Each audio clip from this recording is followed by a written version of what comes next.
ഒയ്യാരത്ത് ചന്തു മേനോന്റെ ഇന്ദുലേഖ ഭാഗം 18. ഒരു സംഭാഷണം.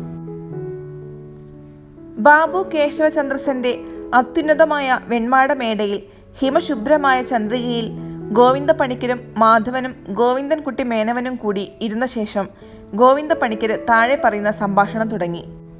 ഗോവിന്ദ പണിക്കർ: കുട്ടികളെ, എൻ്റെ അഭിപ്രായത്തിൽ നിങ്ങളെ പുതിയ മാതിരി ഇംഗ്ലീഷ് പഠിപ്പിച്ച് അറിവ് വരുത്തുന്നതിൽ പല ഗുണങ്ങളും നിങ്ങൾക്കുണ്ടാവുന്നുണ്ടെങ്കിലും 1-2 വലിയ ദോഷങ്ങൾ കൂടി ഇതിൽ നിന്ന് നിങ്ങൾക്ക് സംഭവിക്കുന്നതായി ഞാൻ കാണുന്നു. സാധാരണ നിങ്ങൾക്കുണ്ടാവുന്ന ഗുണങ്ങളെ ഈ ദോഷങ്ങൾ പലപ്പോഴും നശിപ്പിച്ച് നിങ്ങളെ വഷളാക്കി തീർക്കുന്നതായി ഞാൻ വ്യസനത്തോടു കൂടി കാണുന്നു. ഇതിൻ്റെ സംഗതികളെ ഞാൻ വിവരമായി പറയാം. ഒന്നാമത്, ഈ ലോകത്തിൽ കാണുന്ന സ്വഭാവാനുസൃതമായ അനേകവിധ ഗുണദോഷങ്ങളുടെ പരിചയത്തിൽ നിന്ന് കാലക്രമം കൊണ്ട് മാത്രം സൂക്ഷ്മമായി ആലോചിച്ച് താങ്കൾ തന്നെ ഗ്രഹിക്കേണ്ടതായ പലവിധ കാര്യങ്ങളെയും ബുദ്ധിയുടെ ചാബല്യം തീരാത്ത ബാലന്മാരായ നിങ്ങൾ ഒരുവിധം പുസ്തകങ്ങൾ വായിച്ചും മറ്റും അറിഞ്ഞ് അന്താളിച്ച് ലൗകികാചാരങ്ങളെയും മതങ്ങളെയും കേവലം വിട്ട് എന്തും പറയാമെന്നും ചെയ്യാമെന്നുമുള്ള ഒരു ധൈര്യം നിങ്ങളിൽ വന്നു ചേരുന്നു.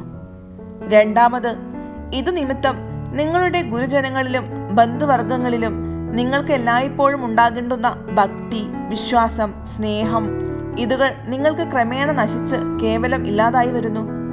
മാധവൻ ഇപ്പോൾ ചെയ്ത പ്രവൃത്തി വിചാരിച്ചു നോക്കുമ്പോൾ ഇംഗ്ലീഷ് പഠിപ്പ് നിമിത്തം മാധവൻ ഇപ്പോഴുള്ള അറിവും ആലോചനകളും ഹേതുവായി അങ്ങനെ ചെയ്യുവാൻ ഇടയായതാണെന്ന് ഞാൻ അഭിപ്രായപ്പെടുന്നു. നാട് വിട്ടു പോകാൻ ഉറച്ചപ്പോൾ മാധവന് പ്രിയപ്പെട്ട അച്ഛൻ, അമ്മ ഇവരെക്കുറിച്ച് യാതൊരു സ്മരണയും ഉണ്ടായില്ലല്ലോ. തൻ്റെ മനസ്സിന് സംഗതിവശാൽ ഒരു സുഖക്കേട് തോന്നി അതിൻ്റെ നിവൃത്തിക്ക് രാജ്യം വിട്ട് ഓടിപ്പോയി.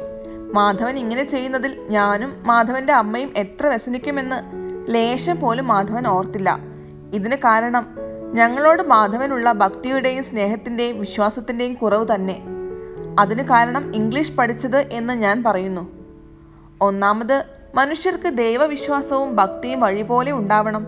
അത് ലേശം പോലും നിങ്ങൾ ഇംഗ്ലീഷ് പഠിച്ചവർക്ക് ഇല്ല. ആ ദൈവവിശ്വാസത്തെയും ഭയത്തെയും അനുസരിച്ചിട്ടാണ് ഗുരുജന വിശ്വാസവും ഭക്തിയും ഉണ്ടാവേണ്ടത്. ദൈവവിശ്വാസം തന്നെ ഇല്ലെങ്കിൽ പിന്നെ എന്തു ഗുരുജന വിശ്വാസം? കാര്യമെല്ലാം തകരാറു തന്നെ. എന്തു ചെയ്യാം? മാധവൻ: കഷ്ട, അച്ഛൻ ഇങ്ങനെ തെറ്റായി എന്നെക്കുറിച്ച് ധരിച്ചത് വിചാരിച്ച് ഞാൻ വ്യസനിക്കുന്നു. ഇംഗ്ലീഷ് പഠിച്ചിരുന്നില്ലെങ്കിലും ഞാൻ ഈ കാര്യത്തിൽ ഇതുപ്രകാരം തന്നെ ചെയ്യുമായിരുന്നു. ഇംഗ്ലീഷ് പഠിക്കാത്തവർ ആരും രാജ്യം വിട്ടു പോകുന്നില്ലേ? ഗോവിന്ദ പണിക്കർ: ഈ വിധ സംഗതികളിൽ അച്ഛനമ്മമാരെ ഇങ്ങനെ വ്യസനിപ്പിച്ച് നിങ്ങളെപ്പോലെ പഠിപ്പുള്ളവരല്ലാതെ ഇത്ര ക്രൂരതയോടെ ചെയ്യുമാറില്ല. നിങ്ങളുടെ പുതുമാതിരി അറിവ് കൊണ്ടും ആലോചനകൾ കൊണ്ടും എന്തെല്ലാം നാശങ്ങൾ ഉണ്ടായിത്തീരുന്നു. അനവധി കാലമായി നാം ഹിന്ദുക്കൾ ആചരിച്ചു വരുന്ന പലവിധമായ സൽക്കർമ്മങ്ങളെയും അതുനിമിത്തം നമ്മൾക്ക് സിദ്ധിച്ചു വരുന്ന ഗുണങ്ങളെയും നിങ്ങൾ കേവലം ത്യജിച്ച് ആ വക യോഗ്യമായ സകല കാര്യങ്ങളെപ്പറ്റിയും സൂക്ഷ്മാലോചന ഒന്നും കൂടാതെ അതികലശലായ പുച്ഛരസത്തോടെ പരിഹസിക്കുന്നത് ഞാൻ കാണുന്നു. ഈ സന്മാർഗ സദാചാര വിദ്വേഷം ഇംഗ്ലീഷ് പഠിപ്പിനാൽ ഉണ്ടാവുന്നതാണ്. മനുഷ്യർക്ക് പഠിപ്പും അറിവും ഉണ്ടാവുന്നത് ദൈവവിചാരത്തിന് പ്രതികൂലമായി വന്നാൽ ആ പഠിപ്പും അറിവും കേവലം നിസ്സാരമായുള്ളതാണ്. അവനവന്റെ പൂർവികന്മാർ ഏതു മതം ആചരിച്ചു വന്നുവോ അതിൽ അവനവന് വിശ്വാസം ഉണ്ടാവണം. നിങ്ങൾക്ക് ഹിന്ദുമതം കേവലം നിസ്സാരം എന്നുള്ള അഭിപ്രായമായിരിക്കാം ഇപ്പോൾ ഉള്ളത് എന്ന് എനിക്ക് തോന്നുന്നു. ക്ഷേത്രത്തിൽ മാധവൻ തൊഴുവാൻ പോകുന്നത് ഈയിടെ എങ്ങും ഞാൻ കണ്ടിട്ടേയില്ല. ഗോവിന്ദൻകുട്ടിയും പോവാറില്ല. ചന്ദനം ഭംഗിക്ക് വേണ്ടി തൊടുന്നുണ്ട്, ഭസ്മം തൊടാറേ ഇല്ലെന്ന് തോന്നുന്നു.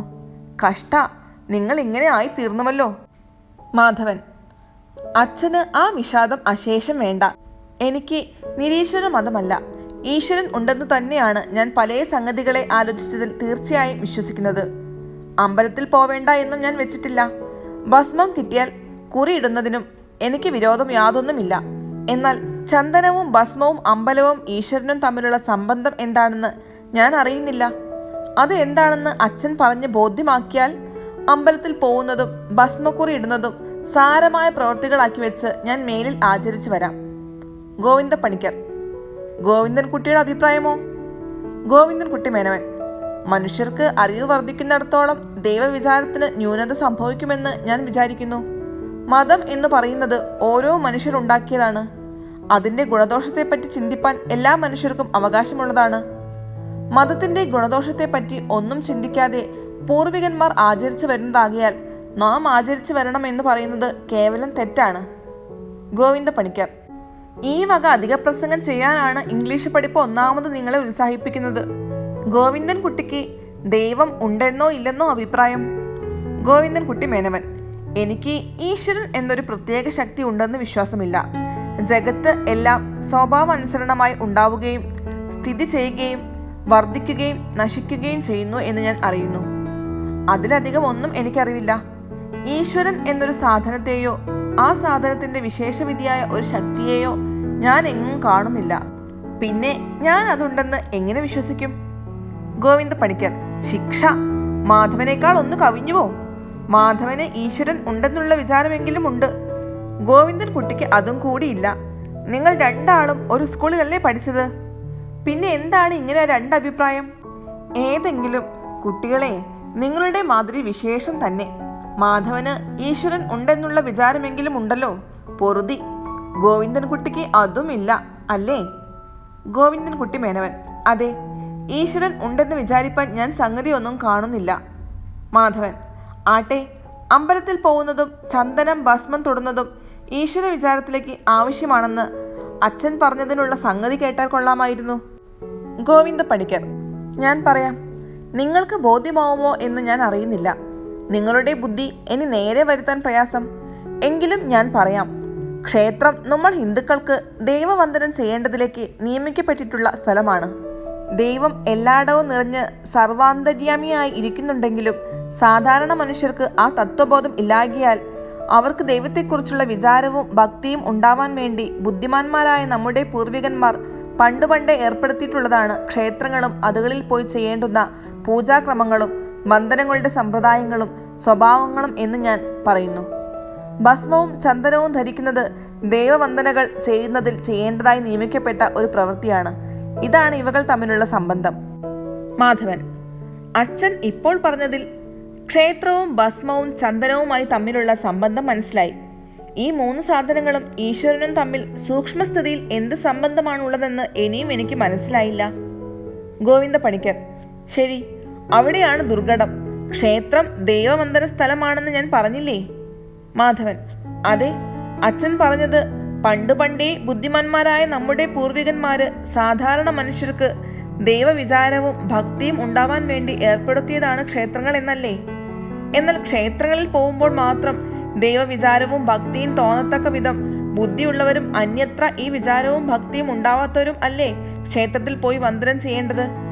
ക്ഷേത്രത്തിൽ പോവാതെയും ചന്ദനം ഭസ്മം ധരിക്കാതെയും ദൈവത്തെക്കുറിച്ച് ഭക്തിയും സ്മരണയും ഉള്ള ആളുകൾ ക്ഷേത്രത്തിൽ പോണമെന്നില്ലെന്നും അച്ഛൻ പറഞ്ഞ പ്രകാരമാണെങ്കിൽ സ്വതേ ബുദ്ധിയില്ലാത്ത മനുഷ്യരുടെ ഉപകാരത്തിന് ബുദ്ധിമാന്മാർ ചെയ്തു വെച്ച ഒരു വ്യാജം എന്നല്ലാതെ ക്ഷേത്രവും ദൈവവുമായി വാസ്തവത്തിൽ യാതൊരു പ്രത്യേക സംബന്ധവും ഇല്ലെന്നും ഇപ്പോൾ സ്പഷ്ടമല്ലേ?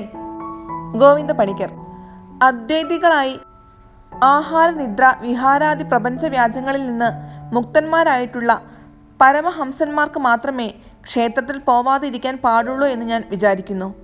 പ്രപഞ്ചത്തെ അനുസരിച്ച് നടക്കുന്ന നമ്മൾക്ക് പ്രത്യക്ഷമായി ക്ഷേത്രങ്ങൾ, വിഗ്രഹങ്ങൾ മുതലായ സാധനങ്ങളുടെ സഹായം കൂടാതെ ഈശ്വരെങ്കിൽ ഭക്തി ഉണ്ടാവാനും ഈശ്വര സ്മരണ ചെയ്യുവാനും മഹാപ്രയാസമാണ്. സാധിക്കുകയില്ലെന്ന് തന്നെ പറയാം. മാധവൻ: അച്ഛൻ പറഞ്ഞ പ്രകാരം അദ്വൈതികളായി പ്രപഞ്ച വ്യാജങ്ങളിൽ നിന്ന് മുക്തന്മാരായിട്ടുള്ള മനുഷ്യർ ഇല്ലെന്ന് ഞാൻ വിചാരിക്കുന്നു. മനുഷ്യനെ പ്രപഞ്ചത്തെ അനുസരിച്ച് നടക്കാൻ ദൈവം സൃഷ്ടിച്ച ഒരു ജന്തുവാണ്. അപ്പോൾ പ്രപഞ്ചത്തെ കേവലം വിടാൻ മനുഷ്യന് ശക്തി ഒരിക്കലും ഉണ്ടാവാൻ പാടില്ല. ഉണ്ടെന്ന് ചിലർ നടിക്കുന്നുണ്ടെങ്കിൽ അത് അവരുടെ വെറും ധിക്കാരമായ ഭോഷത്വമാണ്.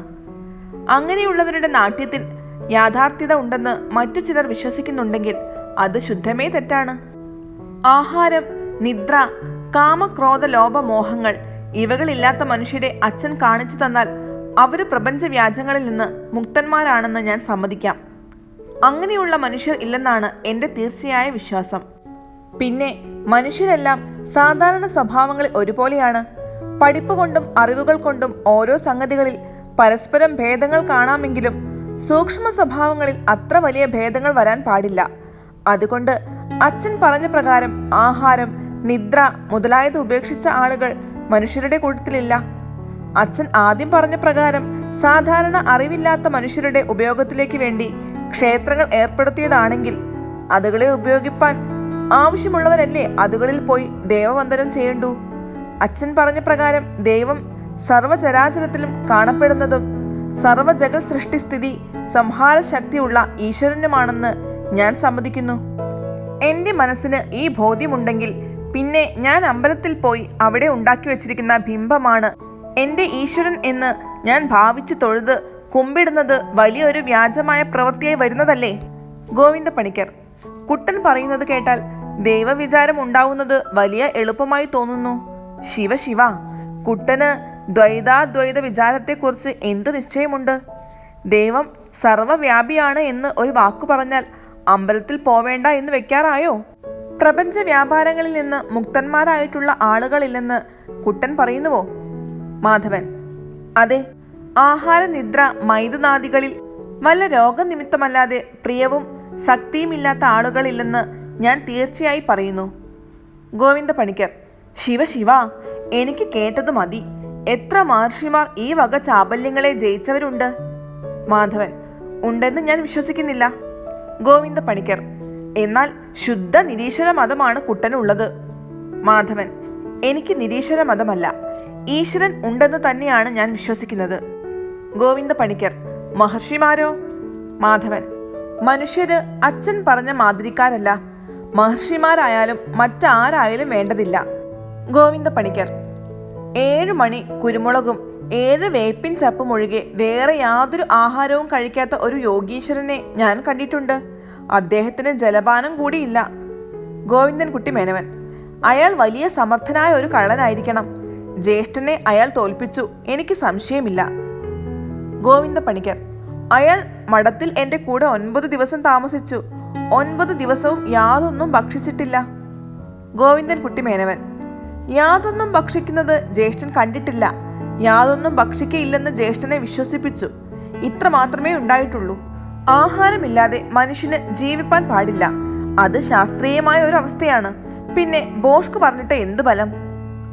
ഗോവിന്ദ പണിക്കർ: ഇതാണല്ലോ ഇംഗ്ലീഷുകാരോട് പറഞ്ഞാലത്തെ വൈഷമ്യം. ഞങ്ങൾ പറയുന്നത് ഒന്നും നിങ്ങൾ വിശ്വസിക്കയില്ല. പിന്നെ ഞങ്ങൾ എന്തു ചെയ്യും? ആ യോഗീശ്വരൻ 9 ദിവസവും ഞാൻ പറഞ്ഞത് ഒഴികെ ഒരാഹാരവും ചെയ്തിട്ടില്ലെന്ന് ഞാൻ സത്യം ചെയ്യാം. അയാൾ നമ്മുടെ മഠത്തിലാണ് താമസിച്ചത്. പുലർച്ചെ 7:30 നാഴികയുള്ളപ്പോൾ കുളിച്ച് യോഗാനുഷ്ഠാനങ്ങൾ കഴിഞ്ഞാൽ 12 മണി വരെ പഞ്ചാഗ്നി മധ്യത്തിൽ ജപമാണ്. അത് കഴിഞ്ഞാൽ പിന്നെ 7 മണി കുരുമുളകും 7 വേപ്പിൻ ചപ്പും ഞങ്ങൾ എല്ലാവരുടെയും മുമ്പാകെ തിന്നും. പിന്നെ യാതൊരു ആഹാരവും കഴിക്കാറില്ല. ഇങ്ങനെ 9 ദിവസം കഴിച്ചു. ഞാൻ കൂടെ നിന്ന് കണ്ടറിഞ്ഞ അനുഭവസ്ഥനാണ്. എന്നിട്ടും നിങ്ങൾക്ക് വിശ്വാസമില്ലാഞ്ഞാൽ? മാധവൻ: അച്ഛൻ കളവ് പറഞ്ഞു എന്ന് ഞാനും ഗോവിന്ദൻകുട്ടിയും ഈ ജന്മം പറയുന്നതല്ല. അച്ഛൻ്റെ വാക്കിനേക്കാൾ ഞങ്ങൾക്ക് വിശ്വാസം ഈ ഭൂമണ്ഡലത്തിൽ ആരുടെ വാക്കുമില്ല. എന്നാൽ അച്ഛനെ തെറ്റായി ധരിപ്പിച്ചതിനാൽ അച്ഛൻ ഇങ്ങനെ പറയാൻ ഇടയായതാണെന്ന് മാത്രമാണ് ഞങ്ങൾ പറയുന്നത്. ആ യോഗീശ്വരൻ ഈ 9 ദിവസങ്ങൾക്കുള്ളിൽ എത്ര സമയം അച്ഛനെയും മറ്റാരെയും കാണാതെ രഹസ്യമായി ഇരുന്നിട്ടുണ്ട്? യോഗാനുഷ്ഠാനങ്ങൾക്ക് എന്ന് പറഞ്ഞ് വാതിലടച്ച് അകത്തിരിക്കുമ്പോൾ അയാൾക്ക് നല്ലവണ്ണം തിന്നുകൂടെ? തിന്നേണ്ട സാധനങ്ങളെല്ലാം കൈയടക്കമായി വലിയ ഭാണ്ഡങ്ങളിലും മറ്റും വെക്കാം. അയാളുടെ കയ്യിൽ അങ്ങനെ സൂക്ഷിച്ചിട്ടില്ലെന്ന് എന്താണ് നിശ്ചയം? അയാളുടെ ശരീരവും സാമാനങ്ങളും അച്ഛൻ ശോധന ചെയ്തിട്ടില്ലല്ലോ. പിന്നെ രാത്രി ഉറങ്ങാൻ എല്ലാവരും പോയാൽ അയാൾക്ക് തിന്നാൻ എത്ര തരമുണ്ട്? 9 ദിവസം ഒന്നും അയാൾ തിന്നിട്ടില്ലെന്ന് തീർത്തു പറയണമെങ്കിൽ 9 ദിവസങ്ങളിലും രാവു പകൽ അയാളുടെ കൂടെ തന്നെ ഒരു മിനിറ്റ് നേരം പിരിയാതെ പാറാവായി സമർത്ഥന്മാരായ മനുഷ്യരെ കാവൽ നിർത്തി തിന്നുന്നുണ്ടോ എന്ന് പരീക്ഷിച്ചിട്ട് വേണം. അങ്ങനെ പരീക്ഷ ചെയ്തിട്ടില്ലല്ലോ. ഗോവിന്ദ പണിക്കർ: എനിക്ക് ആ യോഗീശ്വരൻ കള്ളനാണെന്ന് തോന്നിയിട്ടില്ല. ഈ ജന്മം തോന്നുകയുമില്ല. സകല കാര്യങ്ങളും നിങ്ങൾ കണ്ടതേ വിശ്വസിക്കുന്നുള്ളൂ. മാധവൻ എൻ്റെ അച്ഛനെ കണ്ടിട്ടുണ്ടോ? ഇല്ല. എനിക്ക് അച്ഛനുണ്ടായിരുന്നു. അദ്ദേഹം മാധവന്റെ മുത്തച്ഛനാണെന്ന് മാധവൻ ഞാൻ പറഞ്ഞാൽ വിശ്വസിക്കുന്നില്ലേ? മാധവൻ ചിരിച്ചും കൊണ്ട്: എന്താണ് അച്ഛൻ ഇങ്ങനെ പറയുന്നത്? ഇത് സ്വഭാവാനുസൃതമായ ഒരു അവസ്ഥയല്ലേ? ഇത് അച്ഛൻ പറഞ്ഞിട്ടില്ലെങ്കിലും ഞാൻ വിശ്വസിക്കുന്ന ഒരു കാര്യമാണല്ലോ. ഗോവിന്ദ പണിക്കർ: ആട്ടെ, അത് അങ്ങനെ ഇരിക്കട്ടെ. മാധവന് നിരീശ്വര മതമല്ല എന്നല്ലേ പറഞ്ഞത്? ഈശ്വരനെ അപ്പു കണ്ടിട്ടുണ്ടോ? പിന്നെ കാണാത്ത വസ്തുവെ എന്തിനു വിശ്വസിക്കുന്നു? മാധവൻ: ശരി, അച്ഛൻ്റെ ഈ ചോദ്യം ഒന്നാന്തരം തന്നെ. ഞാൻ ഇതിന് സമാധാനം പറയാൻ നോക്കാം. ഗോവിന്ദൻകുട്ടി എന്നെ തർക്കിച്ചു തോൽപ്പിക്കുമായിരിക്കും. എങ്കിലും ഞാൻ പറയാം. ഈശ്വരനെ ഞാൻ കണ്ടിട്ടില്ല. എന്താണ്, എങ്ങനെയാണ് ഈശ്വരൻ എന്നതും എനിക്ക് വെളിവായി പറവാൻ സാധിക്കില്ല. എന്നാൽ ഞാൻ ഈ ജഗത്തിൽ എങ്ങും വലുതായി അനിർവചനീയമായി ഒരു ശക്തിയെ അന്തർഭവിച്ചു കാണുന്നുണ്ട്. ആ ശക്തിയെയാണ് ഞാൻ ഈശ്വരൻ എന്ന് വിചാരിക്കുന്നതും പറയുന്നതും. ആ ശക്തി ഇന്നതാണെന്ന് വ്യക്തമായി അറിയുവാനും പറവാനും പ്രയാസം. അതിനെക്കുറിച്ച് ഒന്നു മാത്രം ഞാൻ പറയാം. ആ ശക്തിയുടെ അഭാവത്തിൽ ജഗത്തിന് ഇപ്പോൾ കാണപ്പെടുന്ന സ്ഥിതി ഉണ്ടാവാൻ പാടില്ലെന്ന് ഞാൻ വിചാരിക്കുന്നു. ഈ ശക്തി സർവചരാചരങ്ങളിലും കാണപ്പെടുന്നു. മനുഷ്യൻ മുതൽ പിപീലിക കൃമി വരെയുള്ള ജംഗമങ്ങളിലും പർവ്വതങ്ങൾ മുതൽ തൃണപര്യന്തമുള്ള സ്ഥാവരങ്ങളിലും സൂര്യൻ മുതൽക്കുള്ള ആകാശചാരികളായി കാണപ്പെടുന്ന സകല ഗ്രഹങ്ങളിലും ഗോളങ്ങളിലും നക്ഷത്രങ്ങളിലും സകല കാലങ്ങളിലും കാണുവാനോ സ്പർശനത്താൽ അറിവാനോ കേൾപ്പാനോ മനസ്സിൽ ഗ്രഹിപ്പാനോ പാടുള്ളതായ സകല സാധനങ്ങളിലും വിഷയങ്ങളിലും ഈ ഒരു ശക്തിയെ സൂക്ഷ്മമായി ആലോചിച്ച് നോക്കുമ്പോൾ ഞാൻ എല്ലായ്പ്പോഴും കാണുന്നു. ഈ ശക്തിയെയാണ് ഞാൻ ദൈവം എന്ന് വിചാരിക്കുന്നത്. ഗോവിന്ദ പണിക്കർ: വരട്ടെ, ദൈവം ഇല്ലെന്നല്ലേ ഗോവിന്ദൻകുട്ടി പറഞ്ഞത്? അതിനുള്ള സംഗതികൾ ഒന്നാമത് പറഞ്ഞു കേൾക്കട്ടെ. ഈ ചരാചരങ്ങളെല്ലാം മനുഷ്യരടക്കം താനേ ഉണ്ടായി എന്നാണ് ഗോവിന്ദൻകുട്ടി പറയുന്നത് അല്ലേ? അതിൻ്റെ സംഗതികൾ ഒന്നാമതൊന്ന് പറഞ്ഞു കേൾക്കട്ടെ, പിന്നെ മാധവൻ പറയുന്നത് കേൾക്കാം. ഗോവിന്ദൻകുട്ടി മേനവൻ: പറയാം. ഒന്നാമത് ഈശ്വരൻ ഇല്ലെന്നല്ല ഞാൻ പറഞ്ഞത്. ഈശ്വരൻ ഉണ്ടെന്ന് ഇതുവരെ ജഗത്തിൽ കാണപ്പെട്ട വ്യാപാരങ്ങളാൽ വിശ്വസിപ്പാനോ ഊഹിപ്പാനോ പാടില്ലെന്ന് മാത്രമാണ്. യൂറോപ്പിലുള്ള ശാസ്ത്രവിദഗ്ധന്മാരായ അനേകം മഹാപുരുഷന്മാർ ഈ സംഗതിയെക്കുറിച്ച് പലപ്പോഴും ആലോചിച്ച് എഴുതിയിട്ടുള്ള ചില പുസ്തകങ്ങൾ ഞാൻ വായിച്ചിട്ടുണ്ട്. ഇതിൽ ചിലരുടെ അഭിപ്രായങ്ങളിൽ മുഴുവനുമായി ഞാൻ യോജിക്കുന്നില്ലെങ്കിലും മറ്റു ചിലരുടെ അഭിപ്രായങ്ങളിൽ ഞാൻ പൂർണ്ണമായും യോജിക്കുന്നു. ഈ സംഗതിയിൽ ഞാൻ വായിച്ച പുസ്തകങ്ങളിൽ അതിബുദ്ധിമാനായ ചാർലസ് ബ്രാഡ്ല എന്ന സായിപ്പ് ഈയിടെ എഴുതിയിട്ടുള്ള ഒരു പുസ്തകമാണ് എനിക്ക് വളരെ ബോധ്യമായത്. ഇതിൽ പല ബുദ്ധിമാന്മാരായ ആളുകൾ എഴുതിയിട്ടുള്ള പല പുസ്തകങ്ങളിൽ നിന്നും മറ്റും ഓരോ അഭിപ്രായങ്ങളും വിവരങ്ങളും വളരെ യുക്തിയോടെ എടുത്തു ചേർത്തിട്ടുണ്ട്. ആ പുസ്തകം എൻ്റെ തോൽപ്പെട്ടിയിൽ ഇപ്പോൾ ഉണ്ട്. അതിൽ ചില ഭാഗങ്ങൾ ഞാൻ മലയാളത്തിൽ തർജ്ജമയായി വായിച്ചു കേൾപ്പിക്കാം. എന്നാൽ ജ്യേഷ്ഠന് എൻ്റെ അഭിപ്രായം ശരിയെന്ന് ബോധ്യപ്പെടുമെന്ന് ഞാൻ വിശ്വസിക്കുന്നു. ഗോവിന്ദ പണിക്കർ: നീ എന്തു പറഞ്ഞാലും ഏത് ബുക്ക് വായിച്ചാലും ഞാൻ ഈ ജന്മം ഈശ്വരൻ ഇല്ലെന്ന് വിചാരിക്കുകയില്ല. ഗോവിന്ദൻകുട്ടി മേനവൻ: ഞാൻ എന്തു പറഞ്ഞാലും ഏത് ബുക്ക് വായിച്ചാലും ജ്യേഷ്ഠൻ നിരീശ്വര മതത്തെ കൈക്കൊള്ളണ്ട. എന്നാൽ ഞാൻ പറയാൻ പോകുന്ന സംഗതികൾ നല്ല സംഗതികളായാൽ അത് സമ്മതിക്കുമോ? ഗോവിന്ദ പണിക്കർ: പറഞ്ഞു കേൾക്കട്ടെ. ഗോവിന്ദൻകുട്ടി മേനവൻ: സിദ്ധാന്തമായി അഭിപ്രായപ്പെടരുത്. സംഗതികളുടെ ഗുണദോഷങ്ങൾ ആലോചിക്കണം. എന്നാൽ ഞാൻ പറയാം. ഗോവിന്ദ പണിക്കർ: പറയൂ, കേൾക്കട്ടെ. ഗോവിന്ദൻകുട്ടി മേനവൻ ബ്രാഡ്ലാവിൻ്റെ ബുക്ക് തോൽപ്പെട്ടിയിൽ നിന്ന് എടുത്തുകൊണ്ടുവന്ന് ചെറിയ ഒരു മെഴുത്തിരി വിളക്ക് കത്തിച്ച് അടുക്കെ വെച്ച് കുറെ കടലാസുകൾ നോക്കി. എന്നിട്ട്: ഗോവിന്ദൻകുട്ടി മേനവൻ, ഈ പുസ്തകത്തിൽ ഓരോ ദിക്ക് വായിച്ച് പറയുന്നതിന് മുൻപ് എന്താണ് നിരീശ്വര മതക്കാരുടെ സിദ്ധാന്തമെന്ന് ആകപ്പാടെ ജ്യേഷ്ഠനോട് ഒന്ന് പറയാം. അവരുടെ അഭിപ്രായം ഈ ജഗത്ത് മുഴുവനും കാര്യകാരണ സംബന്ധ ന്യായേന പദാർത്ഥങ്ങളുടെ സ്വാഭാവികമായ വികാരങ്ങളാലും ചേഷ്ടകളാലും അന്യോന്യ സംശയങ്ങളാലും സംശയഭാവങ്ങളാലും അനവധിയായ കാലം കൊണ്ട് ക്രമേണ താനേ ഉണ്ടായി വന്നതാണെന്നാകുന്നു. സർവ പദാർത്ഥങ്ങൾക്കും ആദ്യ കാരണങ്ങളായി പൃഥ്വി, വ്യപ്, തേജോ, വായുവകാശങ്ങളെയോ അതുകളുടെ ഏതെങ്കിലും ഭാഗങ്ങളെയോ സംഗ്രഹിച്ച് അതുകളിൽ നിന്ന് ക്രമേണ അതുകളുടെ അന്യോന്യ സംശയങ്ങളിലും സംശയഭാവങ്ങളിലും മറ്റു പദാർത്ഥങ്ങളെ ഗ്രഹിച്ച് ഇപ്രകാരം ക്രമേണ അനന്തകോടി പദാർത്ഥങ്ങളുടെ ഉത്ഭവങ്ങളെ അനുമാനിക്കുകയും ഗുണിക്കുകയും ചെയ്യുന്നു. ഇതിന് അതിയുക്തിയുള്ള കാരണങ്ങളെയും കാണിക്കുന്നു. ഈശ്വരൻ ഉണ്ടെന്ന് അവരെ പറഞ്ഞ് ബോധ്യപ്പെടുത്താൻ ആരാലും കഴിയുമെന്ന് എനിക്ക് തോന്നുന്നില്ല. ദൈവം ഉണ്ടെന്ന് പറയുമ്പോൾ ഇല്ലെന്ന് കാണിപ്പാൻ ലക്ഷം സംഗതികൾ അവർ കാണിക്കുന്നു. അതാതിൻ്റെ സ്വഭാവത്തെ വിട്ട് ഒരു പദാർത്ഥവും ഒരിക്കലും ലോകത്തിൽ കാണുന്നില്ല. ഹിന്ദുക്കളോ ബുദ്ധന്മാരോ മഹമ്മദീയരോ ക്രിസ്ത്യാനികളോ മറ്റേതുവിധ മതക്കാരോ അവരുടെ വേദങ്ങൾ പ്രകാരം ദൈവത്തെക്കുറിച്ച് പറയുന്നത് ഒന്നും തന്നെ വാസ്തവത്തിൽ ബുദ്ധിമാന്മാരായ മനുഷ്യർക്ക് ഒത്തുകാണുന്നതുമില്ല. ഞാൻ കയ്യിൽ പിടിച്ചിരിക്കുന്ന ഈ പുസ്തക കർത്താവ് ബ്രാഡ്ല സാഹിബ് അദ്ദേഹത്തിൻ്റെ സ്വജാതി മതത്തെപ്പറ്റി തന്നെ വളരെ പറഞ്ഞിട്ടുണ്ട്. ഗോവിന്ദ പണിക്കർ: എന്താണ്, സ്വന്തം വേദവും കളവാണെന്നോ? ഗോവിന്ദൻകുട്ടി മേനവൻ: ക്രിസ്ത്യാനി വേദത്തിൽ ജഗൽ സൃഷ്ടി ചെയ്ത ക്രമത്തെയും സ്വഭാവത്തെയും കുറിച്ച് പറഞ്ഞത് മുഴുവനും യുക്തിഭംഗമായ വിധത്തിലാണെന്നും ഇപ്പോൾ മനുഷ്യന് കിട്ടിയിട്ടുള്ള അറിവുകൾ പ്രകാരം നോക്കുമ്പോൾ ഈ വേദപുസ്തകത്തിൽ പറഞ്ഞ സൃഷ്ടിക്രമം അശേഷം വിശ്വസിപ്പാൻ പാടില്ലാത്തതാണെന്നും ആകുന്നു ബ്രാഡ്ലാവിന്റെ അഭിപ്രായം. ഗോവിന്ദ പണിക്കർ: ഈ സായിപ്പ് മഹാപാപിയാണ്. ഗോവിന്ദൻകുട്ടി മേനവൻ: ആയിരിക്കാം, എന്നാൽ മഹാബുദ്ധിമാൻ കൂടിയാണ്. ഗോവിന്ദ പണിക്കർ: ദൈവം ഇല്ലെന്ന് പറയുന്നത് കൊണ്ട് മഹാബുദ്ധിമാൻ അല്ലേ? ഗോവിന്ദൻകുട്ടി മേനവൻ: ദൈവം ഉണ്ടെന്ന് വിശ്വസിപ്പാൻ പാടില്ലെന്നുള്ളതിന് അദ്ദേഹം പറയുന്ന സംഗതികളെ വായിച്ചാൽ അദ്ദേഹം അതിബുദ്ധിമാനാണെന്ന് ബുദ്ധിയുള്ളവർ എല്ലാവരും പറയും. ഗോവിന്ദ പണിക്കർ: ദൈവം ഇല്ലെന്ന് വരുത്തേണ്ടത് ഈ ലോകത്തിലേക്ക് വളരെ ആവശ്യമായ ഒരു കാര്യമായിരിക്കും. അതുകൊണ്ട് ഈ ബുദ്ധിമാൻ സായിപ്പ് ഇതിൽ ഇത്ര ബുദ്ധി കാണിച്ചതായിരിക്കും അല്ലേ? ഗോവിന്ദൻകുട്ടി മേനവൻ: ഈ ലോകത്തിൽ കളവായോ തെറ്റായോ മനുഷ്യർക്ക് സാധാരണ ഓരോ സംഗതികളിൽ ഉണ്ടാവുന്ന അഭിപ്രായങ്ങളും വിശ്വാസങ്ങളും വിചാരങ്ങളും തങ്ങൾക്ക് കഴിയുന്നിടത്തോളം ബുദ്ധിമാന്മാരായ ആളുകൾ ഇല്ലായ്മ ചെയ്യുവാനും ശരിയായ അറിവുകൾ കൊടുപ്പാനും എല്ലായ്പ്പോഴും ബാധ്യസ്ഥന്മാരാണ് എന്ന് ഞാൻ വിചാരിക്കുന്നു. ഗോവിന്ദ പണിക്കർ: ബുദ്ധിമാന്മാരുടെ ഇപ്പോഴത്തെ അറിവോ പണ്ടത്തെ അറിവോ ശരിയായുള്ളത് എന്ന് നിശ്ചയം വന്നുവോ?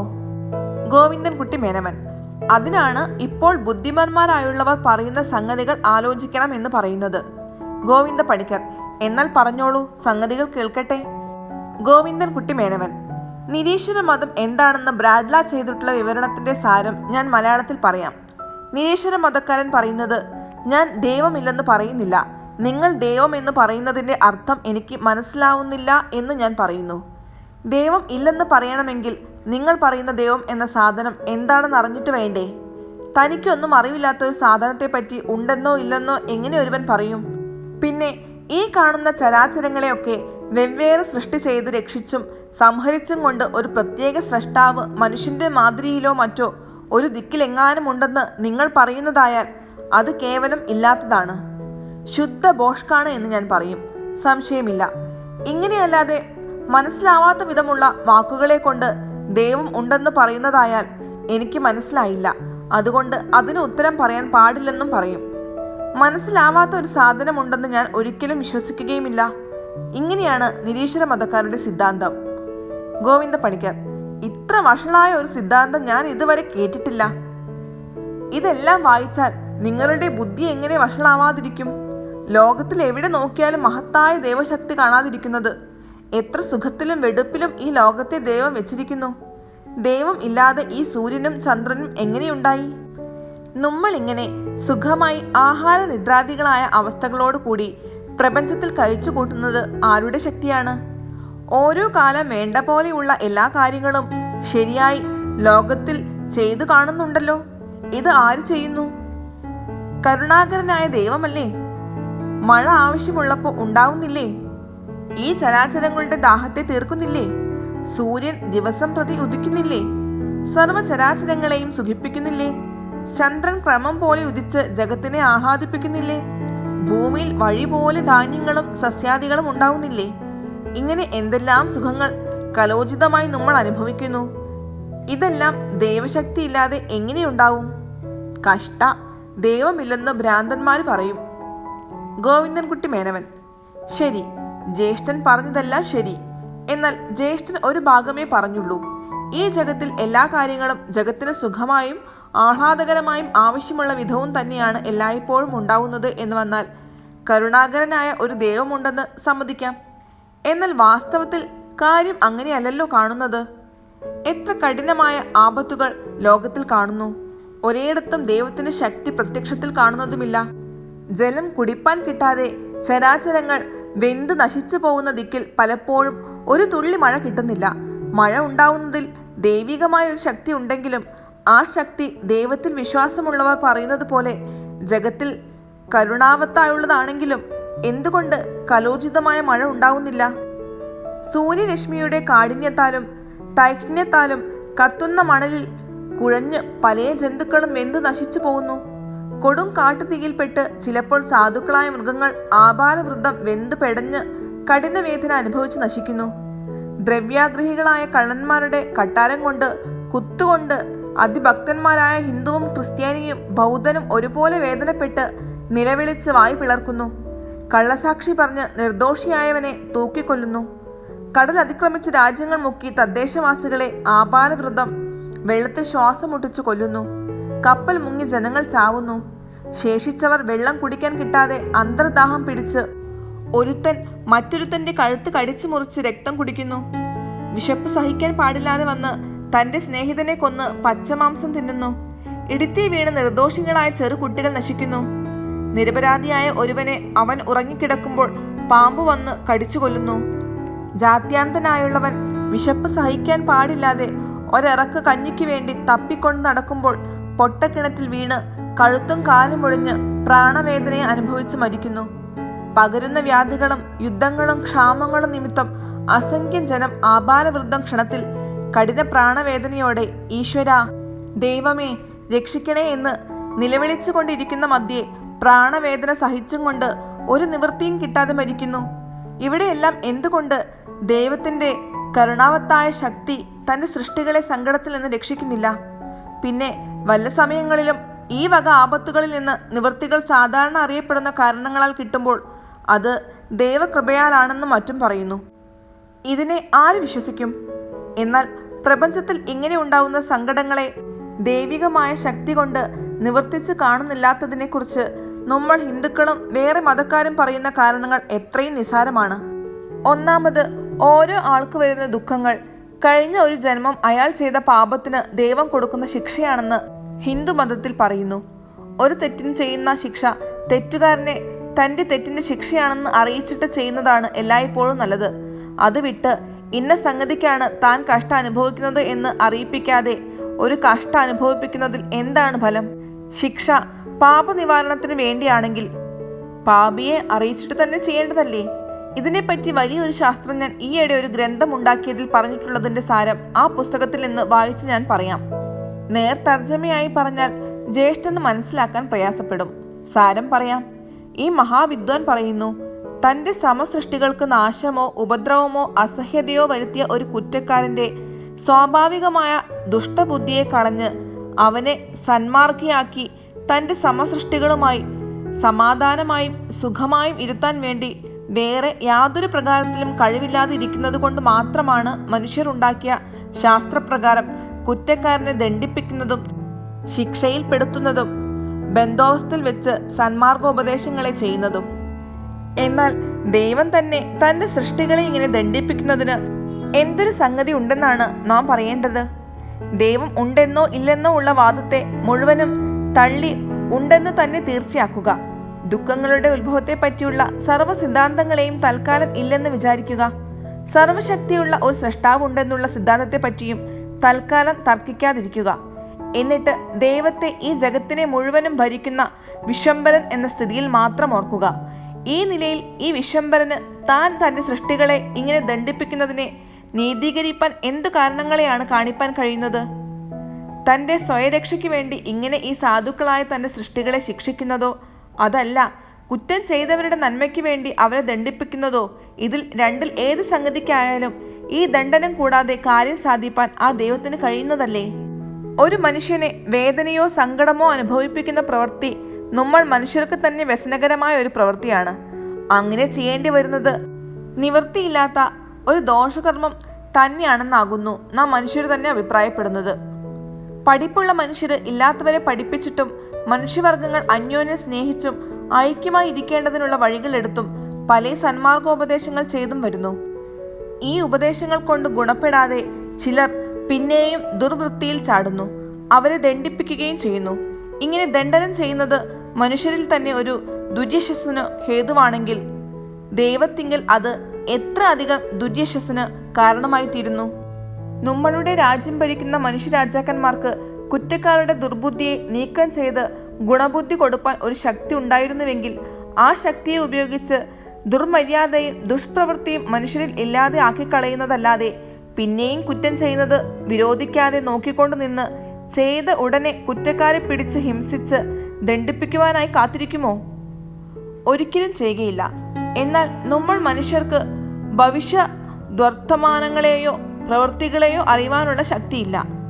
കരുണാകരൻ എന്ന് പറയപ്പെടുന്ന ആ ദൈവത്തിനോ നിങ്ങൾ പറയും പ്രകാരം നിശ്ചയമായി ഈ ശക്തി ഉണ്ടാവാതിരിക്കാൻ പാടില്ല താനും. മനുഷ്യനെ സൃഷ്ടിച്ചത് ദൈവം. മനുഷ്യന്റെ മനസ്സിൽ നിന്ന് ഉണ്ടാവുന്ന സകല വാസനകളും ദൈവത്തിൽ നിന്ന് ആദ്യത്തിൽ ഉത്ഭവിച്ചത്, അല്ലെങ്കിൽ ദൈവത്തിന് ഇഷ്ടപോലെ ഇല്ലാതാക്കുവാനോ കുറയ്ക്കാനോ അധികരിപ്പാനോ കഴിയുന്നവ.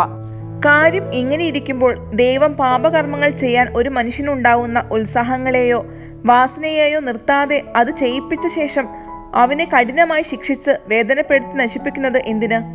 ഇത് മഹാകഷ്ടമല്ലേ? ദൈവം ഇത്ര ബുദ്ധിഹീനതയായും ക്രൂരമായും ചെയ്യുമോ? ഇപ്പോൾ ക്രിസ്ത്യാനി വേദപുസ്തകത്തിൽ പറയും പ്രകാരം ദൈവം ചെയ്ത ശിക്ഷകളെ തന്നെ നാം നോക്കുന്നതായാൽ ദൈവം എത്ര കഠോരമായും നിർദ്ദയമായും അതിക്രൂരമായും മനുഷ്യനെ ശിക്ഷിച്ചതായി കാണുന്നു. തെറ്റുകാരൻ പിന്നെ എന്തു തന്നെ ഗുണകർമ്മം ചെയ്താലും പശ്ചാത്താപപ്പെട്ടാലും ദൈവം ഒരു വിധത്തിലും ദയ കാണിക്കാത്ത മാതിരിയിലാണ് ക്രിസ്ത്യാനി വേദത്തിൽ തന്നെ കാണുന്നത്. ആദാം ഒരു കുറ്റം ഒരു പ്രാവശ്യം ചെയ്തു പോയി. അതിന് അയാളെയും അയാളുടെ സർവ്വസന്താനങ്ങളെയും പരമ്പരയായി എന്നെന്നും നരകകൂപത്തിൽ നിന്ന് ഒരിക്കലും കയറാൻ പാടില്ലാത്ത വിധം ഇട്ടുകളഞ്ഞു. ആദാം തെറ്റ് ചെയ്തതിന് അവന്റെ സന്താനങ്ങൾ കൂടി എന്തിനീ മഹാപാപം അനുഭവിക്കുന്നു? ദൈവം ഇങ്ങനെയെല്ലാം ചെയ്തിട്ടുണ്ടെങ്കിൽ പിന്നെ എവിടെയാണ് അദ്ദേഹത്തിന്റെ കരുണയും നീതിയും? ഇങ്ങനെയാണ് ഈ മഹായുക്തിമാനായ ശാസ്ത്രജ്ഞൻ പറയുന്നത്. ഗോവിന്ദ പണിക്കർ: ആദാം എന്നൊരാളുണ്ടായി എന്ന് നമ്മളുടെ ഹിന്ദു ശാസ്ത്ര പുരാണങ്ങളിൽ ഒന്നും പറയുന്നില്ല. ഞാൻ ഇത് വിശ്വസിക്കയില്ല. ഗോവിന്ദൻകുട്ടി മേനവൻ: ആദാമിനെ വിശ്വസിക്കേണ്ട. നമ്മളുടെ പുരാണങ്ങളിൽ ഈ ആദാമിനുണ്ടായതായി പറയപ്പെടുന്ന മാതിരി ശാപങ്ങളും ദൈവകോപം കൊണ്ടുവന്ന പല മാതിരി ദുഃഖങ്ങളും ക്രിസ്ത്യാനി വേദത്തിൽ കാണുന്നതിനേക്കാൾ വളരെയധികം കാണാം. നമ്മളുടെ പുരാണങ്ങളിൽ ദൈവകോപം കൊണ്ട് മാത്രമല്ല, ദൈവഭക്തന്മാരായ മഹർഷിമാരുടെ കോപം കൊണ്ട്, ദേവന്മാരുടെ കോപം കൊണ്ട്, ബ്രാഹ്മണ കോപം കൊണ്ട് എന്ന് വേണ്ട, പതിവ്രതമാരായ സ്ത്രീകളുടെ കോപം കൊണ്ടുകൂടി ദേവകളും മനുഷ്യരും മൃഗങ്ങളും പലപ്പോഴും കുഴങ്ങി ബുദ്ധിമുട്ടി അനേക ജന്മങ്ങളെടുത്ത് പല മാതിരി സങ്കടങ്ങളും സന്താപങ്ങളും അനുഭവിച്ചതായി പറയപ്പെടുന്നുണ്ട്. ഇത്ര അധികം വിഡ്ഢിത്തങ്ങളും ഭോഷത്വങ്ങളും ക്രിസ്ത്യാനി വേദപുസ്തകത്തിൽ കാണുകയില്ല. ഗോവിന്ദ പണിക്കർ: അങ്ങനെ പറയരുത്. നമ്മളുടെ പുരാണങ്ങൾ ഗോവിന്ദൻകുട്ടി എന്തു കണ്ടു? വിഡ്ഢിത്തം ഭോഷത്വം എന്ന എത്രയോ പ്രാചീനമായ നമ്മളുടെ പുരാണങ്ങളെക്കുറിച്ച് ഇന്നലെ ഉണ്ടാക്കിയ ഒരു ഇംഗ്ലീഷ് ബുക്ക് വായിച്ചിട്ട് പറഞ്ഞാൽ ആര് വിശ്വസിക്കും? അതിരിക്കട്ടെ. അപ്പോൾ ദൈവമില്ലെങ്കിൽ മനുഷ്യൻ താനേ ഉണ്ടായി എന്നാണ് ഗോവിന്ദൻകുട്ടി പറയുന്നത്?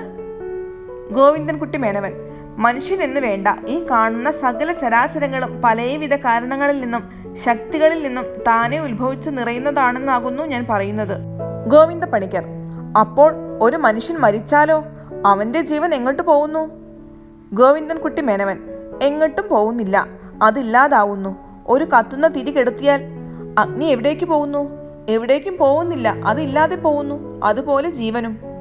ഗോവിന്ദ പണിക്കർ: അപ്പോൾ മനുഷ്യന് വേറെ ഗതിയൊന്നുമില്ല, മരിച്ചാൽ എല്ലാം തീർന്നു അല്ലേ?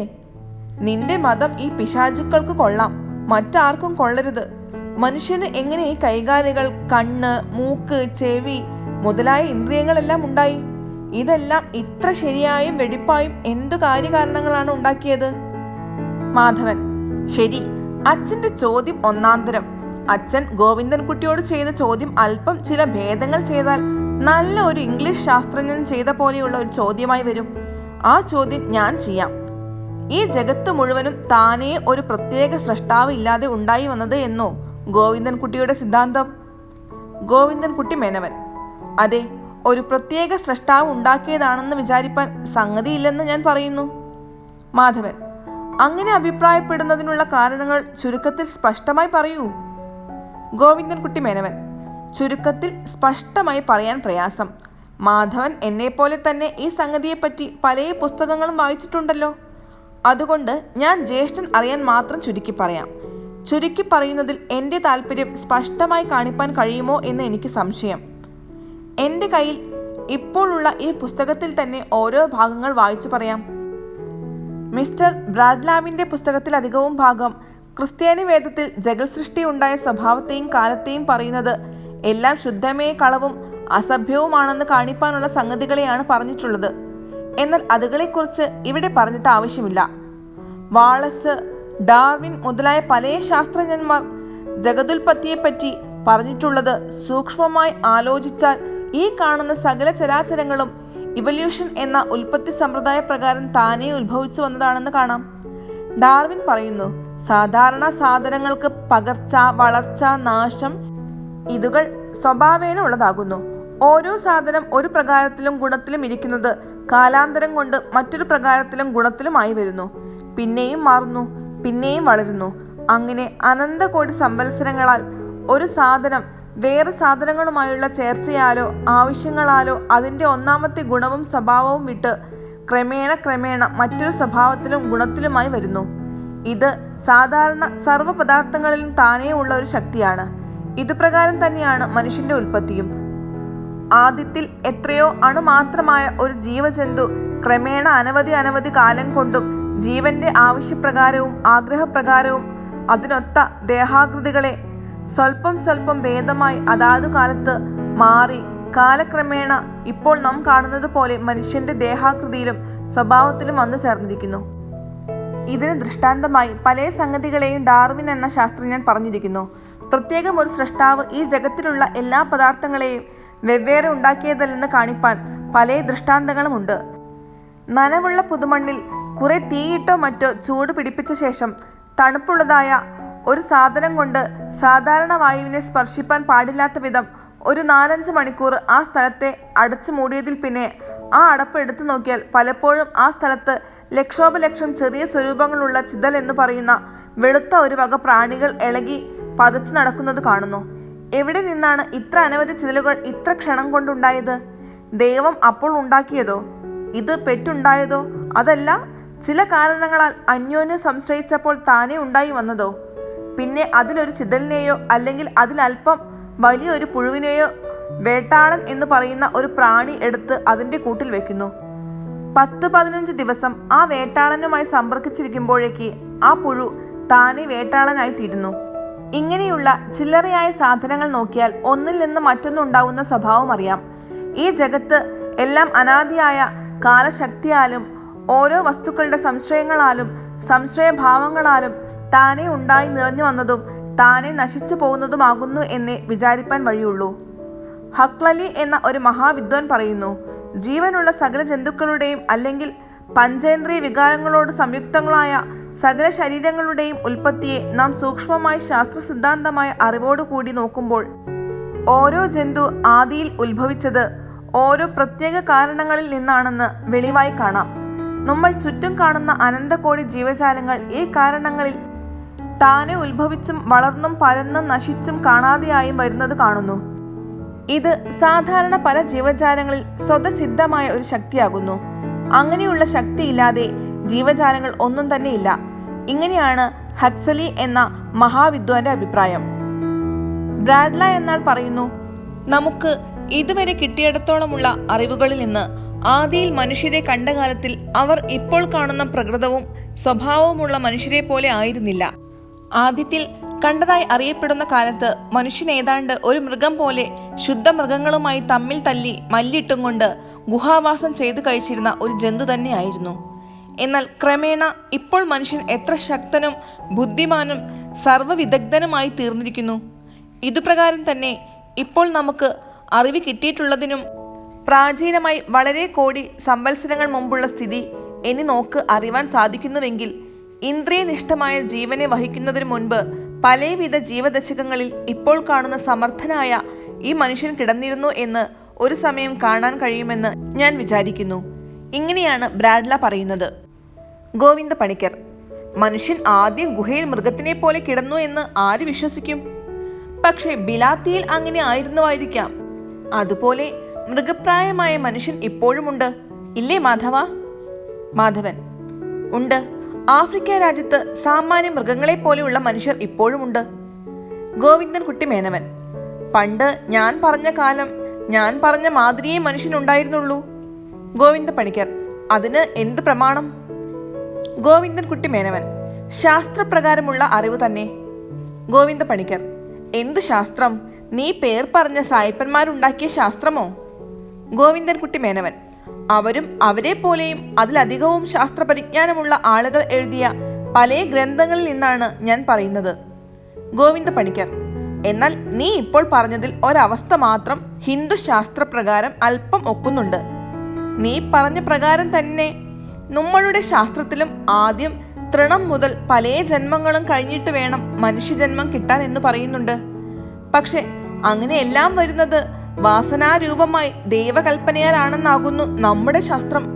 ഗോവിന്ദൻകുട്ടി മേനവൻ: ശരി, ജ്യേഷ്ഠൻ അത്രത്തോളം സമ്മതിച്ചുവോ? ഗോവിന്ദ പണിക്കർ: ഞാൻ എന്തു സമ്മതിച്ചു? നീ പറഞ്ഞത് യാതൊന്നും ഞാൻ സമ്മതിച്ചിട്ടില്ല, ഒരിക്കലും സമ്മതിക്കുകയുമില്ല. ഈശ്വരനില്ലെന്നല്ലേ നീ പറയുന്നത്? അത് ഈ ജന്മം സമ്മതിപ്പാൻ പാടില്ല. മഹാ അബദ്ധമായ സിദ്ധാന്തമാണ് ഈശ്വരൻ ഇല്ലെന്നുള്ളത്. സർവജഗദന്തര്യാമിയായി കാരുണ്യമൂർത്തിയായുള്ള ഒരു സൃഷ്ടാവ് ഈ ജഗത്തിന് ഇല്ലെന്ന് ശുദ്ധഭ്രാന്തൻ മാത്രമേ പറയുകയുള്ളൂ. ഗോവിന്ദൻകുട്ടി മേനവൻ: ഞാൻ ഒരു കാരുണ്യമൂർത്തിയെയും ജഗദന്തര്യാമിയെയും കാണുന്നില്ല. ഗോവിന്ദ പണിക്കർ: ആട്ടെ, ഈ നിരീശ്വര സിദ്ധാന്തികൾ ഈയിടെ ഈ വിധം ഓരോ ബുക്ക് എഴുതി തുടങ്ങിയതല്ലേ ഉള്ളൂ. ഇതിന് എത്രയോ മുമ്പും ഇപ്പോഴും ഇനി എത്രയോ കാലവും ഈ കാണുന്ന സകല മനുഷ്യരും ദൈവവന്ദനം ഓരോ പ്രകാരത്തിൽ ചെയ്തു വന്നിരിക്കുന്നു എന്നും ചെയ്തു വരുമെന്നും എനിക്കുറപ്പുണ്ട്. നിരീശ്വര മതക്കാർ ആകപ്പാടെ 10 ആളുകൾ ഉണ്ടാവുമോ ഗോവിന്ദൻകുട്ടി? ഗോവിന്ദൻകുട്ടി മേനവൻ: അനവധി ലക്ഷം ആളുകൾ ഇപ്പോൾ നിരീശ്വര മതക്കാരുണ്ട്. അത് പക്ഷേ പുറത്തറിയുന്നില്ല. ഭൂമിയിലുള്ള ജനങ്ങളെക്കുറിച്ച് കണക്കെടുക്കുന്നതെല്ലാം ഓരോ മതത്തിലുള്ള ആളുകൾ ഇത്ര എന്നാണ്. ഇതിൽ ഓരോ മതത്തിൽ നിരീശ്വര മതക്കാർ വളരെ ഉണ്ടായിരിക്കും. എന്നാൽ അത് കണക്കിൽ കാണിക്കാറില്ല. ഈ ഭൂമിയിലെ ആകെ ജനങ്ങളിൽ 405 കോടി 6 ലക്ഷം പേർ ബുദ്ധമതക്കാരും 399 കോടി 2 ലക്ഷം പേർ ക്രിസ്ത്യാനി മതക്കാരും 204 കോടി 2 ലക്ഷം പേർ മഹമ്മദീയ മതക്കാരും 174 കോടി 2 ലക്ഷം പേർ ഹിന്ദു മതക്കാരും 50 ലക്ഷം പേർ ജൂതന്മാരും മറ്റോരോ പ്രകാരം വിഗ്രഹാരാധനക്കാരായ പല വകയായി 118 കോടി മനുഷ്യരുമുണ്ടെന്ന് ബ്രാഡ്ലാവിന്റെ പുസ്തകത്തിൽ കാണുന്നു. എന്നാൽ മതത്തിന്മേൽ സ്ഥാപിച്ചെടുത്തിട്ടുള്ള ഈ കണക്ക് എത്രയും തെറ്റാണെന്ന് അദ്ദേഹം കാണിക്കുന്നു. പഠിപ്പും അറിവും അധികമായുള്ള യൂറോപ്പ് രാജ്യ നിവാസികളിലും അമേരിക്ക രാജ്യ നിവാസികളിലും അനവധി മഹാന്മാരായ ആളുകൾ നിരീശ്വര മതക്കാരാണെങ്കിലും പ്രൊതിസ്ഥാന്ത് അല്ലെങ്കിൽ റോമൻ കത്തോലിക്ക മതക്കാരായി കണക്കിൽ തെറ്റായി ചേർത്തിരിക്കുന്നു എന്നാണ് അയാളുടെ അഭിപ്രായം. അത് ശരിയാണെന്നുള്ളതിലേക്ക് ലേശം സംശയമില്ല. ഇപ്പോൾ മലയാളത്തിൽ കനേഷുമാരി കണക്ക് എടുത്തതിൽ എന്നെ ഹിന്ദുമതക്കാരൻ എന്നല്ലേ ചേർത്തിരിക്കുന്നത്? എന്നാൽ ഞാൻ വാസ്തവത്തിൽ ഹിന്ദുമതക്കാരനല്ലല്ലോ. ഈ തെറ്റ് സർവ്വസാധാരണയായി ഉണ്ടാവുന്നതാണ്. അതുകൊണ്ട് ദൈവം ഉണ്ടെന്ന് വിചാരിക്കാതെയും മന്ദിക്കാതെയും ഉള്ളവര് വളരെ ഈ ലോകത്തിലുണ്ടെങ്കിലും എത്ര ഉണ്ടെന്ന് ഇപ്പോൾ കണക്കാക്കാൻ പ്രയാസമായി വരുന്നു. ഗോവിന്ദ പണിക്കർ: മഹാപാപം ഇത് കേൾക്കുന്നത്. കലിയുഗ ധർമ്മം എന്നേ പറയുന്നുള്ളൂ. ഗോവിന്ദൻകുട്ടി മേനവൻ: എന്നാൽ പിന്നെ ഇതിനെക്കുറിച്ച് എന്തിനു ജ്യേഷ്ഠൻ വ്യസനിക്കുന്നു? കലിയുഗത്തിൽ മനുഷ്യർ നിരീശ്വര മതക്കാരായി വരണമെന്ന് ജ്യേഷ്ഠൻ പറയുന്ന ദൈവം കൽപ്പിച്ചിട്ടുള്ളതാണെങ്കിൽ പിന്നെ ഞങ്ങൾ നിരീശ്വര മതക്കാരായത് ആശ്ചര്യമോ? ഹിന്ദുക്കളുടെ ശാസ്ത്രത്തെ പോലെ ഇത്ര അയുക്തിയായി എന്തെങ്കിലും ഉണ്ടോ? ഒരിടത്ത് പറയുന്നു മനുഷ്യൻ ജനിക്കുമ്പോൾ തന്നെ അവന് ഭാവിയായി ഉണ്ടാവാൻ പോകുന്ന സകല അവസ്ഥകളെയും തലയിലോ മറ്റോ ബ്രഹ്മാവ് എഴുതി വച്ചിരിക്കുന്നു എന്ന്. ഇങ്ങനെ എഴുതി തീർച്ചയാക്കിയ കാര്യത്തിൽ പിന്നെ മനുഷ്യന് എന്തൊരു ശക്തിയാണുള്ളത്? നീ ഇന്ന പ്രകാരത്തിൽ ജീവിക്കണം, നീ ഇത്ര മനുഷ്യരെ കൊല്ലണം, നീ ഇത്ര മനുഷ്യരെ രക്ഷിക്കണം, നീ ഇന്നിന്ന കർമ്മങ്ങൾ ചെയ്യണം എന്ന് വെളിവായും തീർച്ചയായും എഴുതി വിട്ടിട്ടാണത്രേ മനുഷ്യന്റെ ഉത്ഭവം. പിന്നെ ആ സാധുവായ മനുഷ്യന് എന്ത് സ്വശക്തിയാണുള്ളത്? അവനോട് കൽപ്പിച്ചതിനെ അവൻ ചെയ്യുന്നു. പിന്നെ അവൻ ചെയ്യുന്ന തെറ്റിനെക്കുറിച്ചോ ഗുണകർമ്മത്തെക്കുറിച്ചോ എന്തിന് പാപി എന്നും സുകൃതി എന്നും പറയുന്നു? കലിയുഗത്തിൽ ജനങ്ങൾക്ക് ഈശ്വര സ്മരണ ഉണ്ടാകില്ല. അനേകവിധ പാപകർമ്മങ്ങൾ ചെയ്യും. മഴ വേണ്ട പോലെ ഉണ്ടാവുകയില്ല, ഭൂമി വിളയുകയില്ല, ശുദ്ധാശുദ്ധമില്ലാതെ ആവും, ബ്രാഹ്മണരെ ഹിംസിക്കും, ഗോവധം ചെയ്യും, നീചന്മാർക്ക് മഹത്വം വരും. ഇങ്ങനെ പലവിധ കൽപ്പനകളും ചെയ്തു വെച്ചതായി പറയുന്നു. പിന്നെ ഈ കൽപ്പനകൾ പ്രകാരം ഓരോ കാര്യം കാണുമ്പോൾ എന്താണ് ഇത്രയെല്ലാം ജ്യേഷ്ഠൻ ആക്ഷേപിക്കുന്നത്? ജ്യേഷ്ഠൻ കലിയുഗ മനുഷ്യനല്ലേ? ജ്യേഷ്ഠന് ഈ കൽപ്പനകൾ സംബന്ധിക്കില്ലേ? മഹാകഷ്ട! ഇങ്ങനത്തെ വിഡിത്തമുണ്ടോ? ഇങ്ങനത്തെ അയുക്തി ഉണ്ടോ? ബ്രാഹ്മണരുടെ പ്രാധാന്യതയ്ക്കും യോഗ്യതയ്ക്കും വേണ്ടി മാത്രം അവരിൽ ചിലർ എഴുതിയിട്ടുള്ള പുസ്തകങ്ങളല്ലാതെ ഹിന്ദുക്കൾക്ക് ഈ വക സംഗതികളെ പറ്റി അറിവിന് വേറെ യാതൊരു മാർഗവും ഇല്ലല്ലോ. പിന്നെ എന്തു ചെയ്യും? വിഡിത്തം എഴുതി കാണിക്കുന്നതെല്ലാം സാധുക്കൾ വിശ്വസിക്കുന്നു. മാധവൻ: ഗോവിന്ദൻകുട്ടി ഇപ്പോൾ പറഞ്ഞത് വലിയ ഭോഷത്വമാണ്. ബ്രാഹ്മണർ എഴുതിയിട്ടുള്ള ചില വിലപിടിച്ച പുസ്തകങ്ങളെക്കുറിച്ച് സ്വല്പമെങ്കിലും ഗോവിന്ദൻകുട്ടിക്ക് അറിവുണ്ടായിരുന്നുവെങ്കിൽ ഈ വിധം പറയുന്നതല്ല. ഇംഗ്ലീഷ് മാത്രം പഠിച്ച ബ്രാഡ്ലാവിൻ്റെ ബുക്കും ഡാർവിൻ, വാളസ്, ഹെക്സ്ലി, ഹെർബർട്ട് സ്പെൻസർ മുതലായവരുടെ ബുക്കുകളും വായിച്ച് അതിലുള്ള യോഗ്യതകളെ മാത്രം അറിഞ്ഞതിനാൽ യോഗ്യതയുള്ള ഗ്രന്ഥങ്ങൾ ഹിന്ദുക്കൾ ആരും ഉണ്ടാക്കിയിട്ടില്ലെന്ന് ഗോവിന്ദൻകുട്ടി എങ്ങനെ പറയും? ഗോവിന്ദൻകുട്ടി മേനവൻ: ഡാർവിൻ മുതലായ മഹാശാസ്ത്രജ്ഞന്മാർ ഉണ്ടാക്കിയ പുസ്തകങ്ങളും നമ്മളുടെ സംസ്കൃതത്തിൽ അയുക്തികളാലും അസംഭവ്യാവസ്ഥകളാലും നിറയപ്പെട്ടിട്ടുള്ളതായ ഭാരതം, ഭാഗവതം, രാമായണം, സ്കാന്ദം മുതലായ പുരാണങ്ങളും ഒരുപോലെയാണെന്ന് മാധവൻ പറയുന്നുവോ? മാധവൻ: അസംബന്ധമായി ദ്രുതഗതിയായി സംസാരിക്കരുത്. സാവധാനത്തിൽ ആലോചിച്ച് പറയൂ. ഹെർബർട്ട് സ്പെൻസർ മുതലായവർ എഴുതിയത് ഈയിടെയാണ്. നമ്മളുടെ ഹിന്ദുക്കളുടെ ഇടയിൽ മഹാന്മാരായ ഗ്രന്ഥകർത്താക്കന്മാരും അദ്വൈതികളും ഉണ്ടായിട്ട് ഇപ്പോഴേക്ക് 1-2000 സംവത്സരങ്ങൾ കഴിഞ്ഞു. ഈ 1-2000 സംവത്സരങ്ങളിൽ കിട്ടിയ അറിവുകൾ കൂടി ഇപ്പോഴത്തെ ഇംഗ്ലീഷ് വിദ്വാൻമാർക്കുണ്ട്. അവര് മുമ്പുള്ള വിദ്വാൻമാരെക്കാൾ അധികം അറിവുള്ളവർ തന്നെ. അതിന്റെ കാരണം അവര് പിമ്പുള്ള വിദ്വാൻമാരാകിയാൽ. എന്നാൽ ഗോവിന്ദൻകുട്ടി ഹിന്ദുമതത്തെ ദുഷിക്കുന്നതിന്മേൽ ഞാൻ ആക്ഷേപിക്കുന്നില്ല. ഹിന്ദുമതം ഇപ്പോൾ ആചരിച്ചു വരുന്ന മാതിരി വളരെ അയുക്തിയായും പൂർവാപര വിരോധങ്ങളായുമുള്ള ഉപദേശങ്ങളിന്മേലാണെന്നുള്ളതിലേക്ക് എനിക്ക് സംശയമില്ല. അങ്ങനെ തന്നെയാണ് പ്രായേണ ലോകത്തിലുള്ള മറ്റെല്ലാ മതങ്ങളും. ഗോവിന്ദൻകുട്ടി മേനവൻ: പിന്നെ മാധവൻ ഞാൻ അത് പറഞ്ഞതിന്മേൽ എന്തിനാക്ഷേപിച്ചു? മാധവൻ: പറയാം. ഗോവിന്ദൻകുട്ടി പറഞ്ഞത് ഹിന്ദുക്കൾക്ക് സംസ്കൃതത്തിലുള്ള സകല ബുക്കുകളും ഒരുപോലെ പൂർവാപര വിരോധങ്ങളായുള്ള സംഗതികളെ കൊണ്ട് നിറഞ്ഞിരിക്കുന്നു. വേറെ ഈ സാധുക്കൾക്ക് യാതൊരു ബുക്കുകളും ഇല്ലെന്നാണ്. പിന്നെ ഈ വക ബുക്കുകൾ ഏതെല്ലാമാണ് സംസ്കൃതത്തിൽ ഉള്ളതെന്ന് ഗോവിന്ദൻകുട്ടി പറഞ്ഞു കേട്ടതിലും എനിക്ക് ആശ്ചര്യം തോന്നി. ഭാരതം, ഭാഗവതം, സ്കാന്ദപുരാണം അല്ലേ? ഇതാണ് ഹിന്ദുക്കളുടെ പ്രധാന ഗ്രന്ഥങ്ങൾ അല്ലേ? വിചിത്രം തന്നെ. ഗോവിന്ദൻകുട്ടി മേനവൻ: അല്ലേ, ഈ ഗ്രന്ഥങ്ങളെ അല്ലേ മുഖ്യമായി പറയുന്നത്? മാധവൻ: അതെ, ഈ ഗ്രന്ഥങ്ങളെ മുഖ്യമായി പറയുന്നുണ്ട്. അതുപ്രകാരം തന്നെ ഇംഗ്ലീഷിൽ മിൽട്ടന്റെ പാരഡൈസ് ലോസ്റ്റ്, ഷേക്സ്പിയറുടെ നാടകങ്ങൾ ഇതുകളെയും പറയുന്നുണ്ട്. മിൽട്ടൺ, ഷേക്സ്പിയർ ഇവരെല്ലാം എഴുതിയ കാര്യങ്ങൾ വേറെ. ഡാർവിൻ, വാളസ് മുതലായവർ എഴുതിയ കാര്യം വേറെ. സോക്രട്ടീസ്, സെനക്ക മുതലായവരുടെ സിദ്ധാന്തങ്ങളെ കാണിക്കുന്ന പുസ്തകങ്ങളും മിൽട്ടന്റെയും ഷേക്സ്പിയറിന്റെയും ബുക്കുകളും തമ്മിൽ എന്തു സംബന്ധമാണ്? അതുപോലെ ഇപ്പോൾ നാം സംസാരിക്കുന്ന സംഗതിയിൽ ഹിന്ദുക്കൾക്കുള്ള പുസ്തകങ്ങൾ രാമായണവും ഭാരതവുമല്ല. ഗോവിന്ദൻകുട്ടി മേനവൻ: പിന്നെ ഏതാണ്? മാധവൻ: ഇപ്പോൾ ഗോവിന്ദൻകുട്ടി എന്തു വാദം ചെയ്യുന്നുവോ, അതായത് നിരീശ്വര മത സിദ്ധാന്തം തന്നെ അതിമഹാന്മാരായ ഹിന്ദുക്കൾ എത്രയോ മുമ്പേ, ഏകദേശം 2000 സംവത്സരങ്ങൾക്ക് മുൻപേ ചെയ്തിട്ടും ഒരുവിധം സ്ഥാപിച്ചിട്ടുമുണ്ടെന്ന് ഞാൻ കാണിച്ചാലോ? ഗോവിന്ദൻകുട്ടി മേനവൻ: അങ്ങനെയുണ്ടോ?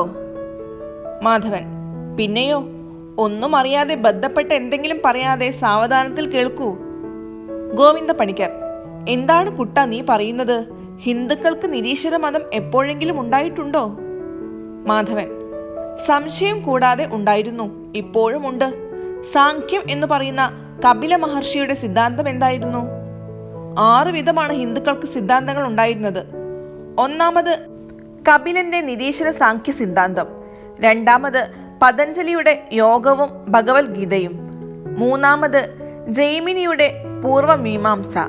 നാലാമത് വ്യാസന്റെ ഉത്തരമീമാംസ അല്ലെങ്കിൽ വേദാന്തം. അഞ്ചാമത് ഗൗതമന്റെ നൈയായിക സിദ്ധാന്തം. ആറാമത് കണാദന്റെ വൈശിഷ്യക സിദ്ധാന്തം. ഇതിൽ കപിലന്റെ സാഖ്യം ശുദ്ധ നിരീശ്വര മതത്തെ ഉപദേശിക്കുന്നു. ഗോവിന്ദൻകുട്ടി മേനവൻ: അങ്ങനെയോ? അങ്ങനെയുണ്ടോ? ഗോവിന്ദ പണിക്കർ: നിരീശ്വര മതമില്ല നമ്മുടെ ശാസ്ത്രത്തിൽ, ഇല്ല. മാധവൻ: ഉണ്ട്. എന്നാൽ ആ സിദ്ധാന്തം ശുദ്ധ അദ്വൈതികൾ പറയും പ്രകാരം തന്നെ താൻ അറിയുന്നതാണ് ദൈവത്തെ അറിയുന്നത് എന്ന് മാത്രമാണ്. ഏതു പ്രകാരമായാലും ഇതെല്ലാം യുക്തിയുക്തമായി പറഞ്ഞ് ബോധ്യപ്പെടുത്താൻ പ്രയാസം. ഈ സംഗതിയെപ്പറ്റി എത്ര വാദിച്ചാലും ഒരു ഫലവും ഉണ്ടാവുന്നതല്ലെന്ന് എനിക്ക് തോന്നുന്നു. ഈ നിരീശ്വര സിദ്ധാന്തത്തെപ്പറ്റി ഗോവിന്ദൻകുട്ടി തന്നെ പറഞ്ഞ ഹെക്സലി എന്ന ശാസ്ത്രജ്ഞന്റെ സ്വന്തമായ അഭിപ്രായം തന്നെ ഒരിടത്ത് അദ്ദേഹം പറഞ്ഞിട്ടുള്ളത് എനിക്ക് മനഃപ്പാഠമായി തോന്നും. അതിൻ്റെ തർജ്ജമ ഞാൻ പറയാം. അച്ഛൻ അത് ആലോചിച്ച് ഹെക്സലി എന്ന മഹാവിദ്വാൻ നിരീശ്വര മതക്കാരനോ എന്ന് തീർച്ചയാക്കുകയേ വേണ്ടൂ. ആ മഹാവിദ്വാൻ പറയുന്നു, നിർഭാഗ്യവശാൽ ഇതുവരെ ഞാൻ വായിക്കേണ്ടി വന്നു പോയിട്ടുള്ള യുക്തിശൂന്യമായും സാരമില്ലാത്തതുമായുള്ള ചില പ്രസംഗങ്ങളിലും കവനങ്ങളിലും വെച്ച് ദൈവത്തിൻ്റെ സ്വഭാവത്തെയും ചേഷ്ടകളെയും സ്വരൂപത്തെയും അവസ്ഥയെയും കുറിച്ച് ചില വിദ്വാൻമാർ അറിഞ്ഞു എന്ന് നടിച്ച് അതുകളെ തെളിയിക്കുന്നവയാണെന്ന് ഉദ്ദേശിച്ചെഴുതിയിട്ടുള്ള ചില സംഗതികളെ പോലെ അബദ്ധമായും അയുക്തിയായും പരിഹാസയോഗ്യമായും ഞാൻ വേറെ ഒരു സാധനം മാത്രമേ വായിച്ചിട്ടുള്ളൂ. അത് ദൈവം ഇല്ലെന്ന് തെളിയിപ്പാൻ മുൻ പറഞ്ഞവരുടെ പ്രതികൂല തന്ത്രക്കാരായ ചില നിരീശ്വര മതക്കാർ എഴുതിയിട്ടുള്ള ഭോഷത്വങ്ങളെയും ദുര്യുക്തികളെയും ആകുന്നു. ഈ ദുര്യുക്തികൾ ഞാൻ മുൻപിൽ പറഞ്ഞ വിദ്വാൻമാരുടെ ദുര്യുക്തികളെക്കാൾ പക്ഷേ അധികരിക്കുമോ എന്ന് ഞാൻ സംശയിക്കുന്നു. ഇങ്ങനെയാണ് ഹക്സ്ലി എന്ന മഹാവിദ്വാന്റെയും മറ്റ് അനവധി അതിബുദ്ധിമാന്മാരായ ബിലാത്തിക്കാരുടെയും അഭിപ്രായം ഇപ്പോൾ നിൽക്കുന്നത്. ഇവർക്കൊന്നും നിരീശ്വര മതമല്ല തന്നെ. ഹിന്ദു സിദ്ധാന്തങ്ങളിൽ നിന്ന് തന്നെ ദൈവം എന്നത് അറിവാനും ഗുണിപ്പാനും സാധാരണ മനുഷ്യന് കഴിവില്ലാത്ത ഒരു ശക്തി എന്നാണ് നാം അറിയുന്നത്. ഇതിന് പല പ്രമാണങ്ങളുമുണ്ട്. അതെല്ലാം ഇപ്പോൾ പറഞ്ഞിട്ട് ആവശ്യമില്ല. യൂറോപ്പിലും മറ്റുമുള്ള പല വിദ്വാൻമാർ, ഡാർവിൻ മുതലായവർ പറഞ്ഞ ജീവോൽപത്തി ക്രമങ്ങളെയും മറ്റും ബുദ്ധിമാന്മാരായ പലരും അശേഷം വിശ്വസിച്ചിട്ടില്ല. എന്റെ അഭിപ്രായത്തിൽ ഒന്നാമത് നിരീശ്വര മതം സാധാരണ ഐഹിക സുഖത്തിനും സന്മാർഗ ആചാരത്തിനും തന്നെ ഏറ്റവും ദോഷകരമായ ഒരു മതമാണെന്നാകുന്നു.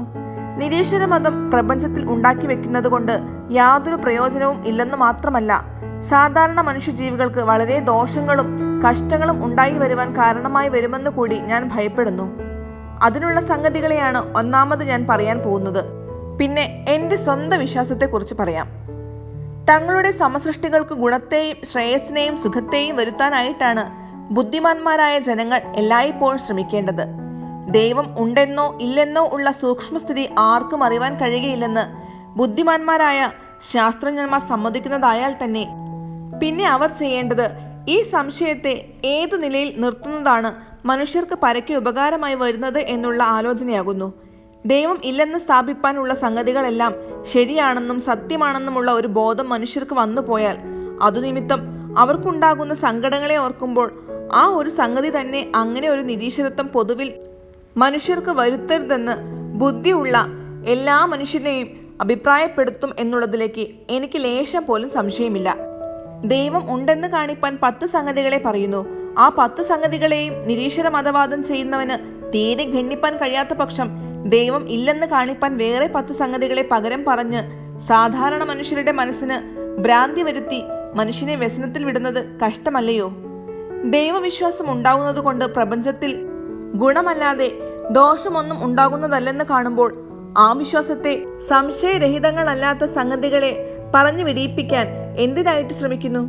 കളവ് പറഞ്ഞാലോ, അന്യന്റെ മുതൽ അപഹരിച്ചാലോ, പരദാര സംഘം ചെയ്താലോ, തന്റെ സമസൃഷ്ടികളെയോ മറ്റുള്ള ജീവജന്തുക്കളെയോ ഹിംസിച്ചാലോ, ധർമ്മത്തെ വെടിഞ്ഞാലോ ഈ ലോകത്തിൽ ഉണ്ടാകുന്ന ദണ്ഡനയ്ക്കോ ശിക്ഷയ്ക്കോ അവമാനത്തിനോ പുറമെ മരണശേഷം ദൈവം മുമ്പാകെ കൂടി താൻ കുറ്റക്കാരനാകുമെന്നുള്ള ഒരു ഭയം ഒരു മനുഷ്യനുണ്ടാവുന്നത് ഈ ദുഷ്പ്രവൃത്തികൾക്ക് ഒരു അധിക നിവാരണ ഹേതുവായി വരുന്നതായിരിക്കെ അത് ഇല്ലായ്മ ചെയ്യേണ്ടുന്ന ആവശ്യം എന്താണ്? ദൈവം എന്നൊരു ശക്തിയില്ലെന്നോ കേവലം സംശയരഹിതങ്ങളായ സംഗതികളെ കൊണ്ട് കാണിച്ച് ബോധ്യമാക്കുവാൻ ഒരുവന് കഴിയുമെങ്കിൽ അങ്ങനെ ചെയ്യുന്നതിൽ ഞാൻ ആക്ഷേപിക്കുന്നില്ല. അങ്ങനെ തീർച്ചയായി കാണിപ്പാൻ കഴിയാതിരിക്കുമ്പോൾ വല്ല സംഗതികളും പറഞ്ഞ് മനുഷ്യരുടെ ബുദ്ധിയെ വഷളാക്കുന്നത് എന്തിന്? സയൻസ് എന്ന് ഇംഗ്ലീഷിൽ സാധാരണ പേര് പറയപ്പെടുന്ന ശാസ്ത്രവിദ്യകളാൽ ഇതുവരെ പല പ്രകാരവും സംശയത്തിൽ കിടന്നിരുന്ന പലവിധ സാധനങ്ങളുടെയും വസ്തുതകളുടെയും സ്വഭാവത്തെയും ഉത്ഭവ കാരണത്തെയും വ്യാപാരത്തെയും ശക്തിയെയും കുറിച്ചുള്ള തത്വങ്ങളെ നമുക്ക് അറിയാൻ കഴിഞ്ഞിട്ടുണ്ടെങ്കിലും ആ സയൻസുകളാൽ ഒരു പരാശക്തി ഈ ലോകത്തിൽ കാണപ്പെടുന്ന സർവചരാചരങ്ങൾക്കും ആദ്യ കാരണമായി ഇല്ലെന്ന് നാം ഒരിക്കലും അറിയുന്നതല്ല. അയസ്കാന്തവും ലോഹവും തമ്മിലുള്ള ആകർഷണ ശക്തിയെ നാം അറിയുന്നതിനാൽ അതിൽ നിന്ന് സയൻസുകളെ കൊണ്ട് പല വിദ്യകളും നാം ആലോചിച്ച് ഉണ്ടാക്കുന്നു. എന്നാൽ ഈ വസ്തുക്കൾക്ക് സ്വതസിദ്ധമായി കാണപ്പെടുന്ന ശക്തിയുടെ ആദ്യ കാരണം എന്താണെന്ന് സയൻസ് പറയുന്നില്ല. പറയുവാൻ സയൻസിന് ആവശ്യവും ഇല്ല. സയൻസ് ദൈവമില്ലെന്നുള്ള ഉപദേശത്തെ ചെയ്യുന്നില്ല. ഭൂമിയിലുള്ള പലവിധ സാധനങ്ങൾക്ക് അന്യോന്യ സംശയങ്ങളെയും സംശയഭാവങ്ങളെയും വരുത്തിയും അതുകളുടെ സൂക്ഷ്മതത്വങ്ങളെയും അതുകളുടെ ശക്തി വികാരം ഇതുകളെയും അറിഞ്ഞ് അവകളെ മനുഷ്യർക്കും മറ്റും പ്രയോജനയോഗ്യമായി തീർത്തും ജീവജന്തുക്കൾക്ക് ഐഹിക സുഖാനുഭവങ്ങളെ ഉപരി വർദ്ധിപ്പിക്കേണ്ടതിലേക്കാണ് സയൻസുകളുടെ ഉദ്ദേശ്യം. മനുഷ്യന്റെ ആത്മാവിന് ഐഹിക സുഖം വിട്ടാൽ കിട്ടാൻ പാടുള്ള സുഖത്തെക്കുറിച്ചോ സ്ഥിതിയെക്കുറിച്ചോ സയൻസുകൾ നമ്മെ യാതൊന്നും അറിയിക്കുന്നതും പഠിപ്പിക്കുന്നതുമല്ല. എഗ്നോസ്റ്റിസിസം എന്ന് ഇംഗ്ലീഷിൽ പറയപ്പെടുന്ന ഒരുമാതിരി വിശ്വാസക്കാരുടെ അതിയുക്തിയുള്ള സിദ്ധാന്തം നോക്കിയാൽ ദൈവം ഇല്ലെന്നുള്ളതിന് നിരീശ്വര മതക്കാർ പറയുന്ന സാധാരണ സംഗതികളെല്ലാം അയുക്തിയായുള്ളതും അവിശ്വാസയോഗ്യമായുള്ളതും ആണെന്ന് കാണാം. മനുഷ്യർക്ക് സന്മാർഗാനുഷ്ഠാനത്തിനും അന്യോന്യ വാത്സല്യമുണ്ടാവാനും ക്രൗര്യകർമ്മങ്ങൾ ചെയ്യുന്നതിൽ ഭയത്തെ ജനിപ്പിക്കുവാനും ഇഹലോകത്തിൽ മനുഷ്യ സമുദായത്തിന് സുഖമായ സ്ഥിതിയിലുള്ള നിവാസത്തിനു വേണ്ടി ആചരിച്ചു വരുന്ന ഓരോ നിബന്ധനകളെയും നടപ്പുകളെയും ചട്ടങ്ങളെയും സമ്പ്രദായങ്ങളെയും നിലനിർത്തുവാനും പിന്നെ വിശേഷിച്ച് മനുഷ്യന് അനിർവചനീയമായ വിധം ഭയങ്കരമായി ഉണ്ടായി വരുന്ന ചരമകാലത്തുള്ള അത്യന്ത സങ്കടത്തിന് അല്പം ഒരു ആശ്വാസത്തെയോ നിവൃത്തിയെയോ കൊടുപ്പാനും ദൈവവിശ്വാസം പോലെ മറ്റൊന്നും ഉണ്ടാകുകയില്ലെന്ന് എനിക്ക് നല്ല ബോധ്യമുണ്ട്. ഈ നിരീശ്വര മതത്തെ ഇത്ര ഘോഷിച്ച് ദൈവം ഇല്ലെന്ന് പറയുന്നവരുടെ മരണാന്ത്യകാലത്ത് അവർക്കുണ്ടാവാൻ പോകുന്ന സങ്കടം സാധാരണ ദൈവവിശ്വാസമുള്ളവർക്ക് ആ കാലത്ത് ഉണ്ടാവുന്നതിനേക്കാൾ എത്രയും അധികരിച്ചിരിക്കും എന്നുള്ളതിന് സംശയമില്ല. മനുഷ്യന്റെ ചരമകാലത്ത് ദൈവവിശ്വാസം ഒന്നുകൊണ്ടല്ലാതെ അതിദുഃഖത്താൽ ക്ഷോഭിച്ചിരിക്കുന്ന അവന്റെ മനസ്സിനെ മറ്റൊന്നിനാലും സമാശ്വസിപ്പിക്കാൻ പാടില്ലെന്ന് സ്പഷ്ടമാണ്. അങ്ങനെയിരിക്കുമ്പോൾ ഇത്ര അധികം കാലമായി മനുഷ്യർ ആദരിച്ചു വരുന്ന ഈ ദൈവവിശ്വാസത്തെ മഹാസംശയഗ്രസ്തങ്ങളായ ചില സംഗതികളെ കൊണ്ട് നിഷേധിച്ച് ദൈവമില്ലെന്ന് സ്ഥാപിക്കാൻ പുറപ്പെടുന്നത് ഏറ്റവും തെറ്റായ ഒരു പ്രവൃത്തിയല്ലയോ? മനുഷ്യന് മരണകാലത്തുള്ള ഭീതിയെ കഴിയുന്നിടത്തോളം നിവാരണം ചെയ്യാനല്ലേ നാം ശ്രമിക്കേണ്ടത്? തൻ്റെ സ്വന്തം ശരീരത്തെ കൂടി ത്യജിച്ച് പുറപ്പെട്ടു പോവാതെ ഇനി നിവൃത്തിയില്ലെന്ന് ഒരുവൻ അറിഞ്ഞ് പരിഭ്രമിച്ച് അതിദുഃഖത്തിൽ വീഴുന്ന സമയം, ഹേ വേഗം മരിച്ചോളൂ, ഇനി തനിക്ക് ഒരു സുഖവുമില്ല, തൻ്റെ ജീവൻ ഇതാ തിരികെടുന്നത് പോലെ ഇപ്പോൾ പോവും, തൻ്റെ സ്വന്തം ദേഹത്തെയും മക്കളെയും ഭാര്യയെയും അമ്മയെയും സഹോദരന്മാരെയും ധനത്തെയും സുഖത്തെയും എല്ലാം വിട്ട് ഇതാ താൻ നശിക്കുന്നു, ഇനി തനിക്ക് യാതൊന്നുമില്ല എന്നു മാത്രം പറയുന്നത് കേട്ട് അനവസാനമായ ദുഃഖത്തിൽപ്പെട്ട് മരിക്കുന്ന ഒരു ജീവിയുടെ അവസ്ഥ വിചാരിച്ചു നോക്കൂ. ഇതിനു പ്രതികൂലമായി മനുഷ്യന്റെ ചരമകാലത്ത് തൻ്റെ ആത്മാവിന് ഒരുവിധം ഗതി മരണശേഷം ഉണ്ടാവുമെന്ന് ഒരു സംശയമെങ്കിലും മനസ്സിലുണ്ടായാലത്തെ ഒരു സുഖത്തെക്കുറിച്ച് ഒന്ന് ആലോചിക്കുക. ദൈവമില്ലെന്നും മരണത്തോടു കൂടി സകലം അവസാനിച്ചു എന്നും തീർച്ചയായുള്ള അഭിപ്രായമുണ്ടായി അത്യന്തകാലത്തിൽ അനവസാനമായ ദുഃഖത്തിൽ വീണ് ജീവൻ പോകുമ്പോഴത്തെ വ്യസനമൊന്ന് ഓർത്താൽ മനുഷ്യന് നല്ലത് ദൈവവിശ്വാസം ഉണ്ടായിരിക്കുന്നതാണെന്ന് പ്രത്യക്ഷപ്പെടും. അതുകൊണ്ട് ഒന്നാമത് ഈ നിരീശ്വര മതത്തെ സ്ഥാപിക്കാൻ ശ്രമിക്കുന്നത് തന്നെ മനുഷ്യന് വളരെ യശസ്കരമായി വരുന്നതാണെന്ന് ഞാൻ പറയുന്നു. ഇനി എൻ്റെ വിശ്വാസത്തെക്കുറിച്ച് പറയാം. ദൈവവിശ്വാസം എന്നത് കാരണമുണ്ടായിട്ട് തന്നെയല്ല ഉണ്ടാവുന്നത്, കാരണമില്ലാതെയും ആ വിശ്വാസം വരാം. പക്ഷേ ഗോവിന്ദൻകുട്ടിയെ പോലെ പഠിച്ചിട്ടും വിചാരിച്ചുറച്ചിട്ടുമുള്ള ഒരു മനുഷ്യന് എങ്ങനെ ഈ വിധം വിശ്വാസമുണ്ടാവുമെന്ന് ഇപ്പോൾ ചോദിക്കുമായിരിക്കാം. അതിന് എൻ്റെ ഉത്തരം, പല സംഗതികളെ കൊണ്ടും ഈ പ്രപഞ്ചത്തിൽ മനുഷ്യന്റെ ഇന്ദ്രിയങ്ങൾക്ക് സൂക്ഷ്മസ്ഥിതി അഗോചരമായുള്ള വിധത്തിലാണെങ്കിലും അനിർവചനീയമായ ഒരു ശക്തി ഈ ജഗത്തിനെ ഭരിക്കുന്നുണ്ടെന്ന് ഗ്രഹിപ്പാൻ ബുദ്ധിയുള്ള മനുഷ്യന് ധാരാളമായി കഴിയുന്നതാണ് എന്നാകുന്നു. ഇങ്ങനെയുള്ള ഈ ശക്തിയെ ഞാൻ ദൈവം എന്ന് പറയുന്നു. എൻ്റെ അഭിപ്രായത്തിൽ ജഗത്തിൽ കാണപ്പെടുന്ന സകല സമ്പത്തുകളും ആപത്തുകളും പ്രപഞ്ച രീതിയിൽ ആവശ്യമുള്ളതാണെന്നും നമ്മുടെ സൃഷ്ടാവിൻ്റെ ഉദ്ദേശം തന്നെ അങ്ങനെ ആയിരിക്കാമെന്നുമാകുന്നു. അങ്ങനെ ആവുന്നു എന്ന് ഞാൻ പറയുന്നില്ല, ആയിരിക്കാമെന്ന് ഞാൻ ഊഹിക്കുന്നു.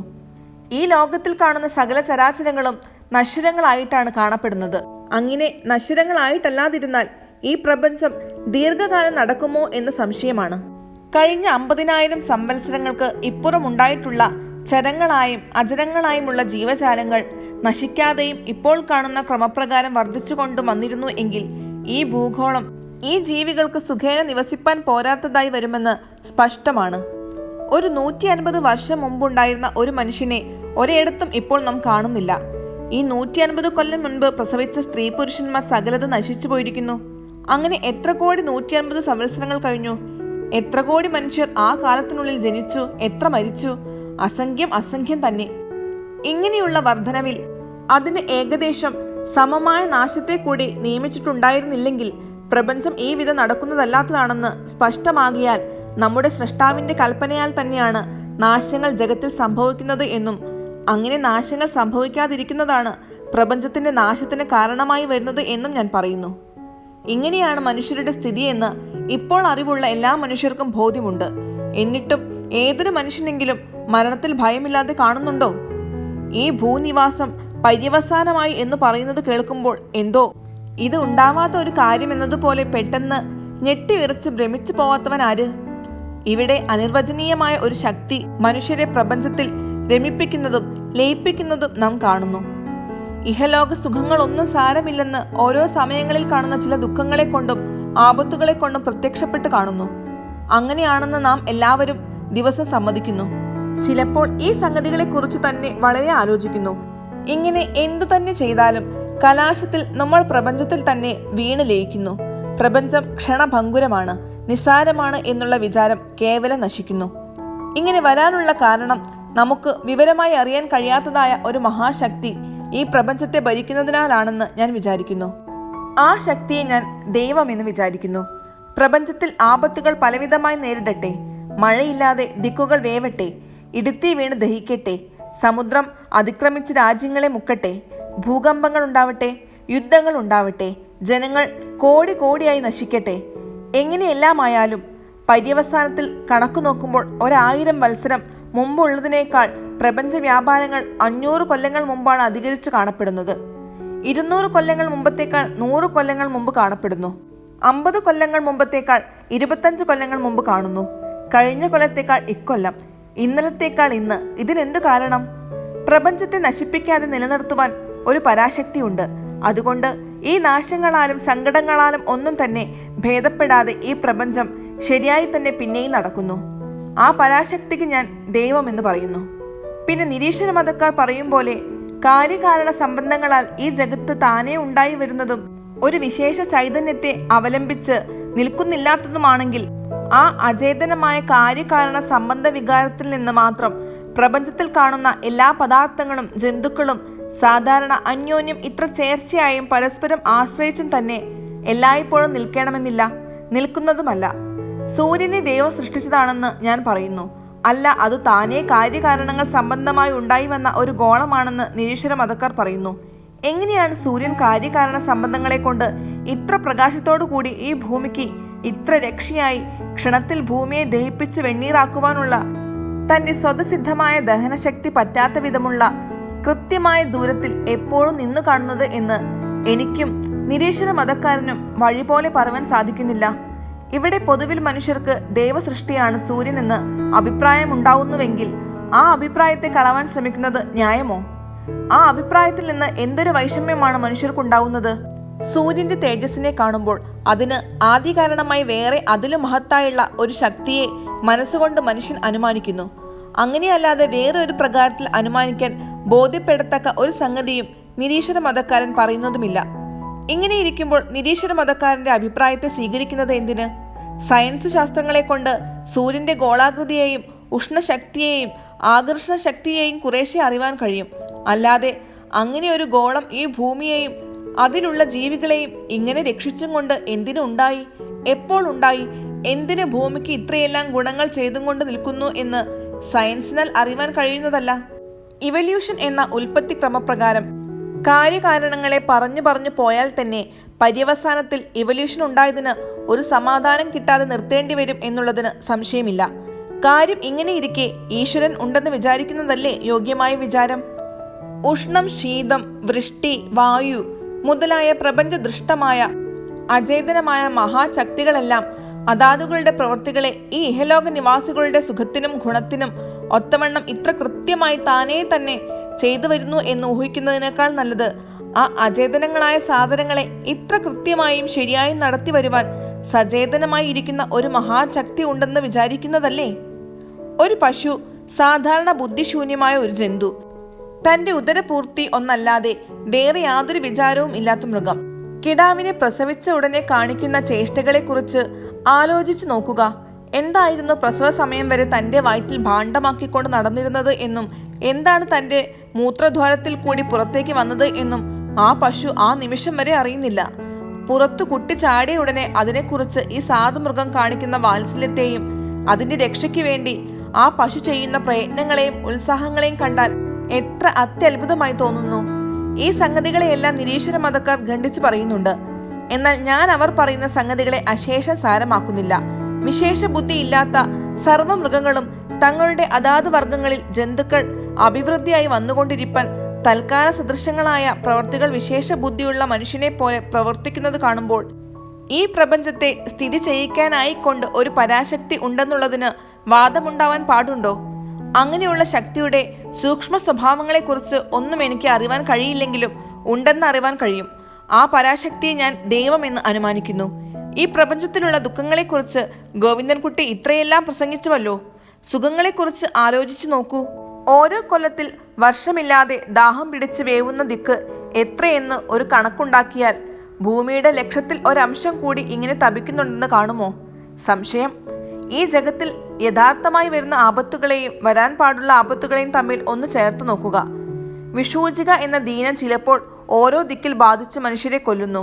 1,00,000 പേർ നിവസിക്കുന്ന ഒരു സ്ഥലത്ത് ഈ ദീനം വന്ന് പിടിപെട്ടാൽ എത്ര പേർ ശരാശരിക്ക് സാധാരണ നശിച്ചു പോകുന്നുണ്ടെന്ന് കണക്ക് നോക്കൂ. എന്താണ് ഈ ദീനം ഇത്ര ക്ഷണത്തിൽ പകരുന്നതും നാശകരവുമായിരിക്കെ ഒരു പ്രാവശ്യം ഇന്ത്യയിലോ മറ്റേതെങ്കിലും ജനപുഷ്ടിയുള്ള രാജ്യത്തോ പരക്കുന്ന കാലത്ത് ആബാലവൃദ്ധം സകല ജീവികളെയും കൊല്ലരുതേ? രാജ്യം നിർജ്ജനമാക്കി വിടരുതേ? എന്താണ് അങ്ങനെ സാധാരണ സംഭവിച്ചു കാണാത്തത്? ഓടുന്ന കപ്പലുകളിൽ എത്ര ഓരോ കൊല്ലം മുങ്ങിപ്പോകുന്നുണ്ട്. എത്ര ആളുകൾ വെള്ളം കുടിപ്പാൻ കിട്ടാതെ ഗോവിന്ദൻകുട്ടി പറയും പോലെ തങ്ങളുടെ സ്നേഹിതന്മാരുടെ കഴുത്ത് കടിച്ച് രക്തം കുടിച്ച് ദാഹനിവൃത്തി ചെയ്യുന്നു. ഇതെല്ലാം സൂക്ഷ്മമായി ആലോചിച്ചു നോക്കിയാൽ പ്രപഞ്ചത്തിലുള്ള ജീവികൾക്ക് സാധാരണ ഉണ്ടാവുന്ന സുഖങ്ങൾ അഖണ്ഡമായി ഇരിപ്പാൻ പാടില്ലെന്ന് ഓർമ്മപ്പെടുത്തുവാൻ വേണ്ടിയോ എന്ന് തോന്നും. ചിലപ്പോൾ ചില കഷ്ടങ്ങളെ കാണുന്നുണ്ടെങ്കിലും ആകപ്പാട് സർവ്വജീവികൾക്കും ഈ പ്രപഞ്ചത്തിലുള്ള നിവാസം പോലെ സുഖകരമായി വേറെ ഒന്നുമില്ലെന്ന് എളുപ്പത്തിൽ അറിവാൻ കഴിയും. ഞാൻ ഇതിനെപ്പറ്റി ഇനി അധികം പറയുന്നില്ല. അത്യുന്നതങ്ങളായ സൗധങ്ങളിലിരുന്ന് ഇഷ്ടപ്രകാരമുള്ള സർവഭോഗങ്ങളെയും നിഷ്പ്രയാസേന അനുഭവിച്ച് സുഖിച്ച് മതിച്ചിരിക്കുന്ന മഹാരാജാവിനും അന്നന്ന് കൂലിപ്പണി ചെയ്ത് ആഹാരം മാത്രം നിവർത്തിച്ച് വല്ല ചാളകളിലോ കുടികളിലോ പാർത്ത് ദിവസം കഴിക്കുന്ന ദരിദ്രനായ ഒരു മനുഷ്യനും ഈ ഭൂമിയിൽ ഇരിപ്പാനുള്ള ഒരു താല്പര്യം ഒരുപോലെ അധികരിച്ചു തന്നെ കാണുന്നു. എത്ര വയസ്സായാലും മരണം എന്നത് ബഹുസങ്കടത്തെ ഇവർ 2 പേർക്കും ഒരുപോലെ ഉണ്ടാക്കുന്നു. അതിനുള്ള കാരണങ്ങൾ ആലോചിച്ചാൽ എളുപ്പത്തിൽ അറിയാം. ഈ മഹാരാജാവിനും ഈ ദരിദ്രനും പല മുഖ്യമായ സംഗതികളിലും ഒരുപോലെയുള്ള സുഖങ്ങളെയാണ് ദൈവം കൊടുത്തിട്ടുള്ളത് എന്ന് കാണാം. ഉറക്കമുണർന്ന് മഹാരാജാവ് കണ്ണുമിഴിക്കുമ്പോൾ അത്യുന്നതങ്ങളായ സൗധങ്ങളിലെ ജാലകങ്ങളിൽ കൂടി അകത്തേക്ക് പ്രവേശിച്ചവയും തൻ്റെ സ്വർണമയമായ കട്ടിലിന്മേൽ നിന്ന് സ്വർണ്ണ നീരാള തിരകളിൽ കൂടി രക്തങ്ങളായും പിങ്കളങ്ങളായും കാണാവുന്നതുമായ ബാലാർക്കൻ്റെ മനോഹരങ്ങളായ രശ്മികളെ മഹാരാജാവ് എങ്ങനെ കണ്ട് മോദിക്കുന്നുവോ അതുപ്രകാരം തന്നെ ഒരു ദരിദ്രനും ആ രശ്മികളെ തൻ്റെ മുറ്റത്തുള്ള വാഴക്കൂട്ടങ്ങളിൽ കൂടി അതിഭംഗിയായി പ്രകാശിച്ചു വരുന്നത് കണ്ട് മോദിക്കുന്നു. ഇവിടെ ആ രശ്മികൾ ജീവജന്തുക്കൾക്കെല്ലാം ഒരുപോലെ ആഹ്ലാദത്തെ ചെയ്യുന്നു. അതിമനോഹരങ്ങളായ കനകത്താമ്പാളങ്ങളിൽ നിറച്ചു വെച്ചിട്ടുള്ള അതിസ്വാദുക്കളായ പലവിധ ഭോജ്യസാധനങ്ങളെ നേത്രേന്ദ്രിയം, ശ്രോത്രേന്ദ്രിയം, ത്വഗിന്ദ്രിയം ഇതുകളെ കൂടി ഏകകാലത്തിൽ ഒരുപോലെ രൂപം, ഗാനം, മന്ദവായു മുതലായവകളെ കൊണ്ട് രമിപ്പിച്ചും കൊണ്ട് ഭക്ഷിക്കുന്ന രാജാവിന് ഭക്ഷണം കഴിഞ്ഞ ശേഷം ഉണ്ടാവുന്ന തൃപ്തി തന്നെ ഈ ദരിദ്രന് വെള്ളച്ചോറ് തിന്നും വെള്ളം കുടിച്ചും വയർ നിറച്ചാൽ ഉണ്ടാവുന്നു. രാജാവിന് തൻ്റെ പുഷ്പതൽപ്പത്തിൽ കിടന്നുറങ്ങുമ്പോൾ ഉള്ള നിർവൃതി തന്നെ ഈ ദരിദ്രന് കൊട്ടപ്പായയിൽ കിടന്നുറങ്ങുമ്പോഴും ഉണ്ടാവുന്നു. അതുകൊണ്ട് ഈ പ്രപഞ്ചത്തിലെ ജീവജാലങ്ങളുടെ സുഖത്തെ ഏർപ്പെടുത്തിയ ഒരു യുക്തികൗശലം നോക്കുമ്പോൾ ഈ പ്രപഞ്ചത്തിന് ഹേതുഭൂതമായി പ്രപഞ്ചത്തെ ഭരിച്ചു നിലനിർത്തുന്നതായ ഒരു മഹാശക്തി ഉണ്ടെന്നുള്ളതിന് വാദമുണ്ടാവാൻ പാടില്ല. ഗോവിന്ദൻകുട്ടി പറഞ്ഞ പ്രകാരമുള്ള സങ്കടങ്ങൾ ചിലപ്പോൾ ഉണ്ടാകുന്നുണ്ടെങ്കിലും ജഗത്തിൽ സന്തോഷ സന്താപങ്ങളുടെ കൃത്യമായ ഒരു കണക്കെടുത്താൽ സന്തോഷം എത്രയോ അധികരിച്ചു നിൽക്കുമെന്നും അതിന് കാരണം സംശയം കൂടാതെ നമുക്ക് വിവരമായി അറിയാൻ കഴിയാത്ത ഒരു മഹാശക്തിയാണെന്നും ആ മഹാശക്തിയെ ഞാൻ ദൈവമെന്ന് ഉറപ്പിച്ച് ഭക്തിപ്പെടുമെന്നും മാത്രം ഞാൻ പറയുന്നു. ഗോവിന്ദ പണിക്കർ. ഇനി ഈ സംഗതിയെക്കുറിച്ച് പറഞ്ഞത് മതി. വേദാന്തവാദം ചെയ്യാൻ നമ്മൾക്ക് ആർക്കും ഒന്നും അറിഞ്ഞുകൂടാ. ആദ്യം ഞാൻ ഇതിനെക്കുറിച്ച് കുട്ടികളായ നിങ്ങളോട് ചോദിച്ചത് തന്നെ കുറെ തെറ്റായിപ്പോയി എന്ന് എനിക്ക് തോന്നുന്നു. ഗോവിന്ദൻകുട്ടി മേനവൻ. ഇങ്ങനെയാണ് ജ്യേഷ്ഠന്റെ അഭിപ്രായം? ഞങ്ങൾ ഇത്രയൊക്കെ പറഞ്ഞിട്ടും? ഗോവിന്ദ പണിക്കർ. എന്താണ് നിങ്ങൾ പറഞ്ഞത്? രണ്ടാളും വളരെ വിഡിത്തം പറഞ്ഞു. നിങ്ങൾക്ക് മതത്തെക്കുറിച്ച് എന്തറിയാം? നിങ്ങളോട് ഈ വക സംസാരം ചെയ്തത് എൻ്റെ വിഡിത്തം. മതവിശ്വാസവും ഗുരുജന വിശ്വാസവും കേവലം നിങ്ങൾക്ക് ഇല്ലാതായി തീർന്നു. മാധവന് ഈശ്വരൻ ഉണ്ടെന്ന് വിശ്വാസമുണ്ടെങ്കിലും ആ വിശ്വാസത്തിൻ്റെ സ്വഭാവവും പ്രകൃതവും നോക്കുമ്പോൾ മാധവന് നിരീശ്വര മതക്കാരനായ ഗോവിന്ദൻകുട്ടിയേക്കാൾ വിശേഷവിധിയായ ഒരു ഭക്തിയും വിശ്വാസവും ഭയവും ദൈവത്തിലുണ്ടെന്ന് എനിക്ക് തോന്നുന്നില്ല. ഇനി നമുക്ക് കിടന്നുറങ്ങുക. ഇവിടെ തന്നെ കിടക്കാം. ഗോവിന്ദ പണിക്കരും മാധവനും ഗോവിന്ദൻകുട്ടി മേനവനും ആ വെൺമാടത്തിൽ തന്നെ ഉറങ്ങാൻ ഭാവിച്ചു കിടന്നു. ഇന്ദുലേഖയുടെ വർത്തമാനങ്ങളെക്കുറിച്ച് പലതും തനിക്ക് ചോദിക്കാനുണ്ടായിരുന്നു. അച്ഛനോടും ഗോവിന്ദൻകുട്ടിയോടും ഈ സംഗതിയിൽ സംസാരിപ്പാൻ മടിച്ച് മാധവൻ ഒന്നും ചോദിച്ചില്ലെങ്കിലും ഗോവിന്ദ പണിക്കർ ഇന്ദുലേഖയുടെ വ്യസനത്തെപ്പറ്റിയും നമ്പൂരിപ്പാടിന്റെ അവസ്ഥയെപ്പറ്റിയും മറ്റും മാധവനോട് കുറേ നേരം സംസാരിച്ചു. കുറേ നേരം ഈ സംസാരത്തിൽ നേരം കഴിഞ്ഞ് അങ്ങനെ ഇരിക്കുമ്പോൾ ഗോവിന്ദൻകുട്ടി മാധവനോട് ഒരു ചോദ്യം ചെയ്തു. ഗോവിന്ദൻകുട്ടി മേനവൻ, ഇക്കുറി കോൺഗ്രസിന് മാധവന്റെ ഇഷ്ടന്മാരായ ബാബുമാർ വരുമായിരിക്കും. ബാബു ഗോവിന്ദസെന്നും ചിത്രപ്രസാദ് സെന്നും മറ്റും കോൺഗ്രസിന്റെ ജയത്തിന് കൊണ്ടുപിടിച്ച് ഉത്സാഹിച്ചു വരുന്നവരാണെന്ന് തോന്നുന്നു. ഈ സംഗതിയെപ്പറ്റി അവർ മാധവനോട് വിശേഷവിധിയായി വല്ലതും ചെയ്യുവാൻ ആവശ്യപ്പെട്ടിട്ടുണ്ടോ? മാധവൻ, എന്നോടൊന്നും ആവശ്യപ്പെട്ടിട്ടില്ല. കോൺഗ്രസിന്റെ സ്നേഹിതൻ തന്നെയാണ് ബാബു ഗോവിന്ദസൻ അവർകൾ. ഞാൻ അദ്ദേഹത്തിന്റെ കൂടെ പാർത്തിരുന്ന കാലം ഒരു ദിവസം ഒരു സഭ അദ്ദേഹത്തിന്റെ ബംഗ്ലാവിൽ വെച്ചുണ്ടായിരുന്നു. അന്ന് ഞാനും അതിൽ സംസാരിച്ചു. ഗോവിന്ദ പണിക്കർ, ഇംഗ്ലീഷ് രാജാവിന്റെ രാജ്യഭാരത്താൽ നമ്മൾക്ക് ചില ഗുണങ്ങളെല്ലാം ഉണ്ടായിട്ടുണ്ടെങ്കിലും പല ഉപദ്രവങ്ങളും ഉണ്ടാവുന്നുണ്ടെന്നും അതുകൾ നിർത്തൽ ചെയ്യണമെന്നും ഈയിടെ നാട്ടുകാർ ഒരു സഭ കൂടി കൊല്ലം തോറും പ്രസംഗിച്ചു വരുന്നുണ്ടെന്നും മറ്റും ഞാൻ കേട്ടു. ഈ സഭയെക്കുറിച്ച് തന്നെയോ ഗോവിന്ദൻകുട്ടി ചോദിക്കുന്നത്? മാധവൻ, അതെ. ഗോവിന്ദൻകുട്ടി മേനവൻ, അതെ, ഈ സഭയെക്കുറിച്ച് തന്നെയാണ്. ഈ കോൺഗ്രസ് സഭ ഇന്ത്യയുടെ ഇപ്പോഴത്തെ സ്ഥിതിക്ക് കേവലം നിഷ്പ്രയോജനമായതാണ്. ഒരു സാരവുമില്ല, വെറും ഗോഷ്ഠി എന്ന് ഞാൻ വിചാരിക്കുന്നു. മാധവൻ, ഇത് വലിയ ആവലാതി തന്നെ. ഗോവിന്ദൻകുട്ടിയുടെ ദ്രുതഗതി കുറേ അധികം തന്നെ.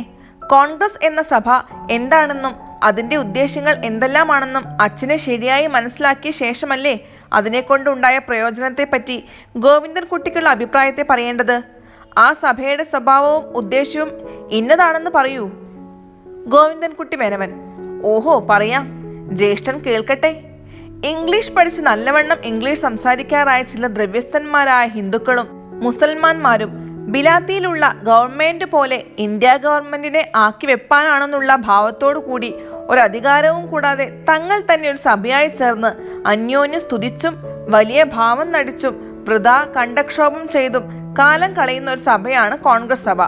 ഒരവസ്ഥ കൊണ്ടും ബിലാത്തിക്കാരോട് നമ്മൾ ഇന്ത്യ രാജ്യക്കാർ ഇനിയും സമന്മാരായിട്ടില്ല. തുല്യത വരാൻ ശ്രമിച്ചാൽ എളുപ്പത്തിൽ സാധിക്കാവുന്നതും എത്രയോ പ്രയോജനമുള്ളതുമായ വേറെ പല കാര്യങ്ങളുമുണ്ട്. അതിലൊന്നും ശ്രമം ചെയ്യാതെ എല്ലാറ്റിൻ്റെയും അഗ്രത്തിൽ ഇരിക്കുന്നതും ബഹുപ്രയാസമായതുമായ ഒരു വലിയ കാര്യത്തെ ഉദ്ദേശിച്ച് അനാവശ്യമായി ചെയ്യുന്ന ശ്രമമാണ് ഇത് എന്നുള്ളതിലേക്ക് യാതൊരു സംശയവുമില്ല. ബിലാത്തിക്കാർക്ക് ഇപ്പോൾ കിട്ടിയിട്ടുള്ള സ്വതന്ത്രതകൾ എല്ലാം ഇങ്ങനെ കോൺഗ്രസ് കൂടിയിട്ട് കിട്ടിയതല്ല. ഒന്നാമത്, ഇത്ര സ്വതന്ത്രതയ്ക്ക് ആഗ്രഹമുള്ള ഈ നേറ്റീവ് ആചാരന്മാർ ഘടപട എന്ന് ഇംഗ്ലീഷിൽ ശബ്ദഘോഷം ചെയ്യുന്നതെല്ലാം സൂക്ഷ്മമായ ആലോചന കൂടാതെയാണെന്ന് എനിക്ക് സ്പഷ്ടമായി തോന്നുന്നു. ഇവർ യഥാർത്ഥത്തിൽ ഇത്ര സ്വജാത്യ അഭിമാനവും സ്വാതന്ത്ര്യകാംക്ഷയുമുള്ളവരാണെങ്കിൽ ഒന്നാമത് ഒരു അന്യരാജാവിന്റെ കീഴിൽ എന്തിന് ഇവർ ഇരിക്കുന്നു? യുദ്ധം ചെയ്ത് ഇംഗ്ലീഷുകാരെ ഓടിക്കട്ടെ, ബാബുമാര് രാജ്യം ഭരിക്കട്ടെ. ഇപ്പോൾ ഇംഗ്ലണ്ട് രാജ്യം ജർമ്മനിക്കാര് പിടിച്ചാൽ ഇംഗ്ലീഷുകാർ കോൺഗ്രസ് കൂടി അവരുടെ രാജ്യഭാരത്തിന്റെ ഗുണത്തിലേക്ക് ഓരോ ദയയ്ക്ക് ജർമ്മൻകാരോട് ഇരക്കുമോ? ഇല്ലെന്ന് ഞാൻ വിചാരിക്കുന്നു. യുദ്ധം ചെയ്ത് ജർമ്മൻകാരെ തോൽപ്പിച്ച് ഓടിക്കുവാൻ നോക്കും. അത് സാധിക്കുന്നതുവരെ അവർ ആ ശ്രമം തന്നെ ചെയ്തുകൊണ്ടിരിക്കും. അഭിമാനമുണ്ടെങ്കിൽ അങ്ങനെയാണ് ചെയ്യേണ്ടത്. അഭിമാനം നടിച്ചും കൊണ്ട് ഇരക്കുന്നത് വെടിപ്പുണ്ടോ? ധനവും ശക്തിയും വലിപ്പവും രാജ്യഭാരവും എല്ലാം ഇംഗ്ലീഷുകാരിൽ ഇരിക്കുമ്പോൾ അവരുടെ നേരെ ഇങ്ങനെ കൊരച്ചിട്ടും നിലവിളിച്ചിട്ടും ഫലമെന്ത്? ഹിന്ദു മുഹമ്മദിയർ എന്ന ഈ രണ്ട് ജാതികളെയും ഒരുപോലെ ഇംഗ്ലീഷുകാർ കീഴടക്കി വെച്ചിരിക്കുന്നു. ഈ നിലയിൽ നമ്മൾ ഇത്ര വലിയ നാട്യം എന്തിനു നടിക്കുന്നു? ധനമില്ല, ധൈര്യമില്ല, ശരീരമിടുക്കില്ല, ഒരുമയില്ല, സത്യമില്ല, ഔദാര്യമില്ല, സംഘബലമില്ല, വിദ്യയില്ല, അറിവില്ല, ഉത്സാഹമില്ല. ഇങ്ങനെ കിടക്കുന്നവർ ഒന്നാമത് ഇന്ത്യക്ക് പാർലമെന്റ് ഉണ്ടാക്കുവാനാണോ ശ്രമിക്കേണ്ടത്? ഒരേ ജാതിയായി ഏറ്റവും ഐക്യമായിരിക്കുന്ന ഇംഗ്ലീഷുകാർ തന്നെ പാർലമെന്റ് സഭ ശരിയായി നടത്തി വരാൻ കുഴങ്ങുന്നു. അപ്പോൾ ഈ 10,000 വീതം മതക്കാരും അന്യോന്യം കീരിയും പാമ്പും പോലെ വിരോധികളുമായ പല ജാതിക്കാരായ ഇന്ത്യ നിവാസികളെയെല്ലാം കുറെ ഇംഗ്ലീഷ് പഠിച്ച് തൊള്ളയിടുന്ന താടിക്കാർ ബാബുമാരും അയ്യരും മുതലികളും കൂടി പാർലമെന്റ് പോലെ സഭ ചേർന്ന് പരിപാലനം ചെയ്തു കളയാമെന്നോ ഉദ്ദേശ്യം? ഇത്ര വിഡിത്തമായ വിചാരം മറ്റൊന്നുമില്ല. ഉണ്ട കൊണ്ട് മറിഞ്ഞു വീണ് കണ്ണു മേടിച്ചു പോകുമെന്നുള്ള ഒരു ഭയം കൊണ്ടും അശക്തന്മാരാകിയാൽ മാത്രമാണ് ഇംഗ്ലീഷുകാർ വന്നതിന്റെ ശേഷം ഹിമവൽ സേതു പര്യന്തമുള്ള ജനങ്ങൾ അന്യോന്യം ഇത്ര സമാധാനമായി തന്നെ കാണുന്നത്. ആ ഇംഗ്ലീഷുകാർ നാളെ ഇന്ത്യ വിടുന്നുവെങ്കിൽ അപ്പോൾ കാണാം ബാബുമാരുടെ മിടുക്കും ശൗര്യവും. ഒരു നിമിഷ നേരമെങ്കിലും ഈ വായ്പടക്കാർക്ക് രാജ്യം രക്ഷിപ്പാൻ സാധിക്കുമോ? ഒന്നാമത് ഇവർക്ക് വാക്കു പറയുമ്പോൾ കാണുന്ന ഈ അഭിമാനം സ്വതേ ഉണ്ടെങ്കിൽ ഇവ ഇപ്പോൾ കിട്ടുവാൻ ആഗ്രഹിക്കുന്ന പല പദവികളും ഇതിന് എത്ര മുമ്പ് ഇവർക്ക് കിട്ടുമായിരുന്നു. വാസ്തവത്തിൽ ഇവർക്കൊന്നും ധൈര്യവും മിടുക്കും ഉത്സാഹവും ക്ഷമയും ഇല്ല. കുറെയെല്ലാം നിലവിളിക്കണം, ഇംഗ്ലീഷിൽ വിശേഷമായി പ്രസംഗം ചെയ്തു എന്ന് വരുത്തണം. ഇത്ര മാത്രമേ ഇവർക്കുള്ളിൽ തീർച്ചയായ ആഗ്രഹമുള്ളൂ. ഇംഗ്ലീഷ് ഗവൺമെന്റ് ഇപ്പോൾ നടക്കുന്ന പ്രകാരമുള്ളത് തന്നെ ഇന്ത്യയിലേക്ക് ഇനിയും ഒരു പുരുഷാന്തര കാലത്തേക്ക് കാലാനുസൃതമായ അല്പാൽപ ഭേദങ്ങളെയും പരിഷ്കാരങ്ങളെയും ചെയ്തു വന്നുകൊണ്ടിരുന്നാൽ ധാരാളം മതിയാവുന്നതാണ്. ഇന്ത്യയിലേക്ക് ഇപ്പോൾ അശേഷം പോരാത്തതും ലജ്ജാകരമാകും വണ്ണം വഷളായിട്ടുള്ളതുമായ എന്തെല്ലാം കാര്യങ്ങളെ പരിഷ്കരിക്കാനുണ്ട്. എന്താണ് അതെല്ലാം വിട്ടുകളഞ്ഞ് ഒന്നാമത് രാജ്യഭാര സംഗതിയിൽ ഇവർ കടന്നു പിടിക്കുന്നത്? ഒന്നാമത് ജാതിഭേദങ്ങൾ ഇത്രയധികം അനാവശ്യമായി ജനങ്ങളുടെ അഭിവൃദ്ധിക്ക് മുടക്കമായി തടയുന്നതിനെ നീക്കം ചെയ്യുവാൻ ശ്രമിക്കരുതേ. ഇന്ത്യ രാജ്യം ക്രമേണ ദാരിദ്ര്യത്തിൽപ്പെടുന്നത് നിർത്താൻ അന്യരാജ്യങ്ങളുമായുള്ള കച്ചവടങ്ങൾ, കൃഷി, കൈവേല പ്രവൃത്തികൾ, യന്ത്രപ്പണികൾ മുതലായത് ഇന്ത്യക്കാരെ പഠിപ്പിക്കാൻ ശ്രമിക്കരുതേ. സ്ത്രീകളെ വിദ്യാഭ്യാസം ധാരാളമായി ചെയ്യാൻ ശ്രമിക്കരുതേ. നമ്മളുടെ അതിമാലിന്യമായ ചില ഗൃഹവൃത്തികളെയും അപരിഷ്കൃത ആഹാര വിഹാരാദികളെയും ഭേദം ചെയ്യുവാൻ നോക്കരുതേ. എത്ര കാലമായി തീവണ്ടി, ടെലിഗ്രാഫ് മുതലായ പല അത്ഭുതകരങ്ങളായ വിദ്യകൾ ഇന്ത്യയിൽ വന്നിട്ട്?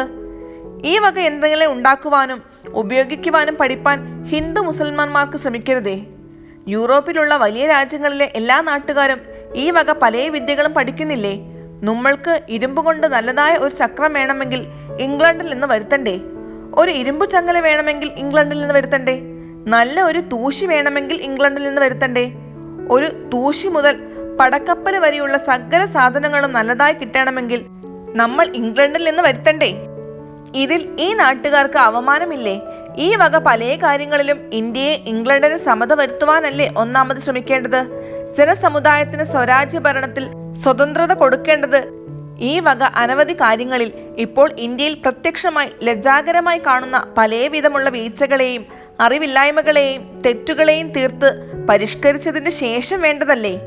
ഈ വക പരിഷ്കാരങ്ങൾ ഒന്നും ചെയ്യാതെ ഈ രാജ്യഭാര വിഷയങ്ങളിൽ ഒന്നാമത് പ്രവേശിച്ച് കുറെ ആളുകളെല്ലാം കൂടി നിലവിളിച്ചാൽ ആര് ബഹുമാനിക്കും? വേറെയുള്ള എല്ലാ സംഗതികളിലും കേവലം അധോമുഖന്മാരായിരിക്കുന്നവർ ഈ ഒരു സംഗതിയിൽ മാത്രം തല പൊന്തിച്ച് നിലവിളിച്ചാൽ നിവൃത്തിയാവുന്നത് പ്രയാസമല്ലേ? എനിക്ക് ഈ കോൺഗ്രസിനെ പറ്റി വലിയ പുച്ഛമാണുള്ളത്. സർ ലപ്പൽ, ഗ്രിപ്പിൻ മുതലായ അനേകം സായിപ്പന്മാർ ഇന്ത്യ നിവാസികളെ പറ്റി ഓരോ സമയം ചെയ്യുന്ന പ്രസംഗങ്ങൾ കേൾക്കുമ്പോൾ എനിക്ക് ലജ്ജ തോന്നുന്നു. പല സംഗതികളും അവർ പറയുന്നത് ശരിയാണ്. പല സ്ഥിതികളിലും നമ്മളുടെ അവസ്ഥ വളരെ ലജ്ജാകരമായിരിക്കുന്നു. ഇതെല്ലാം മൂടിവെച്ച് രാജ്യഭാര കാര്യത്തിൽ മാത്രം ഇംഗ്ലീഷുകാരോട് സമത വരുത്തണമെന്ന് ഇച്ഛിച്ചാൽ അത് സാധിക്കുമോ? ഈ വക സഭ ഉണ്ടാകുന്നതിനാൽ വൃഥാ കണ്ടക്ഷോഭവും ദ്രവ്യനാശവും ഫലം എന്ന് ഞാൻ പറയുന്നു. ഗോവിന്ദ പണിക്കർ: ഗോവിന്ദൻകുട്ടി പറഞ്ഞത് ശരിയാണ്. ഇതിൽ ഞാൻ ഗോവിന്ദൻകുട്ടിയോട് യോജിക്കുന്നു. ഇപ്പോൾ നമ്മുടെ രാജ്യഭാരം മുമ്പുണ്ടായിരുന്നതിനേക്കാൾ വളരെ നന്ന്. ഇപ്പോൾ ഇത് മതി. എന്നാൽ ജാതിഭേദം ഇല്ലാതാക്കണം എന്നൊരു വിഡ്ഢിത്തം ഗോവിന്ദൻകുട്ടി പറഞ്ഞതിൽ ഞാൻ ചേരുന്നില്ല. ഗോവിന്ദൻകുട്ടി മേനവൻ: അത് ഞാൻ സമ്മതിച്ചേക്കാം. എന്നാൽ രാജ്യഭാരത്തിന്റെ കാര്യം ഞാൻ പറഞ്ഞത് ജ്യേഷ്ഠന് ബോധ്യമായല്ലോ. ഗോവിന്ദ പണിക്കർ: എന്താണ് മാധവൻ ഒന്നും പറയാത്തത്? മാധവൻ: എനിക്കൊന്നും പറയാൻ തോന്നുന്നില്ല. പൂർത്തിയായ വിദ്യാഭ്യാസം ഉണ്ടായി. BA പാസ്സായ ഗോവിന്ദൻകുട്ടി ഇങ്ങനെ അസംബന്ധം സംസാരിച്ച വ്യസനമാണ് എനിക്കിപ്പോൾ ഉള്ളത്. ഗോവിന്ദൻകുട്ടി മേനവൻ: ഒരു അസംബന്ധവും സംസാരിച്ചില്ല ഞാൻ. ഏതാണ് അസംബന്ധം എന്ന് കാണിച്ചു തരൂ. മാധവൻ: പറഞ്ഞത് മുഴുവനും അസംബന്ധം, ആകവേ അസംബന്ധം. ഒന്നാമത് ഇന്ത്യയിൽ പാർലമെന്റ് ഉണ്ടാക്കുവാനല്ല കോൺഗ്രസിന്റെ ഉദ്ദേശ്യം. പിന്നെ ഇംഗ്ലീഷുകാരോട് സമന്മാരാണ് ഇന്ത്യക്കാർ എന്നും സഭക്കാരിൽ യോഗ്യരായവർ അഭിപ്രായപ്പെട്ടിട്ടില്ല. ഇന്ത്യയിൽ പല സംഗതികളും പരിഷ്കരിപ്പാൻ ഉണ്ടെന്ന് പറഞ്ഞത് ശരി. പക്ഷേ ആ സംഗതികൾ ഉള്ളതുകൊണ്ട് ഈ രാജ്യഭാര സംഗതിയിൽ ഒന്നാമതായി പ്രവേശിച്ചുകൂടാ എന്ന് പറയുന്നത് ഭോഷത്വമാണ്. രാജ്യസ്നേഹവും അഭിമാനവും ഉണ്ടെങ്കിൽ ഇംഗ്ലീഷുകാരോട് രാജ്യം യുദ്ധം ചെയ്ത് തിരികെ വാങ്ങണം, എന്നാൽ മാത്രമേ അഭിമാനമുണ്ടെന്ന് വിചാരിപ്പാൻ പാടുള്ളൂ എന്ന് പറഞ്ഞതും വലിയ ഭോഷത്വം തന്നെ. ഗോവിന്ദൻകുട്ടി യൂറോപ്പ് രാജ്യങ്ങളിലെ ചരിത്രങ്ങൾ പലതും വായിച്ചിട്ടുള്ളതിൽ ഇങ്ങനെയോ അഭിപ്രായമായത്?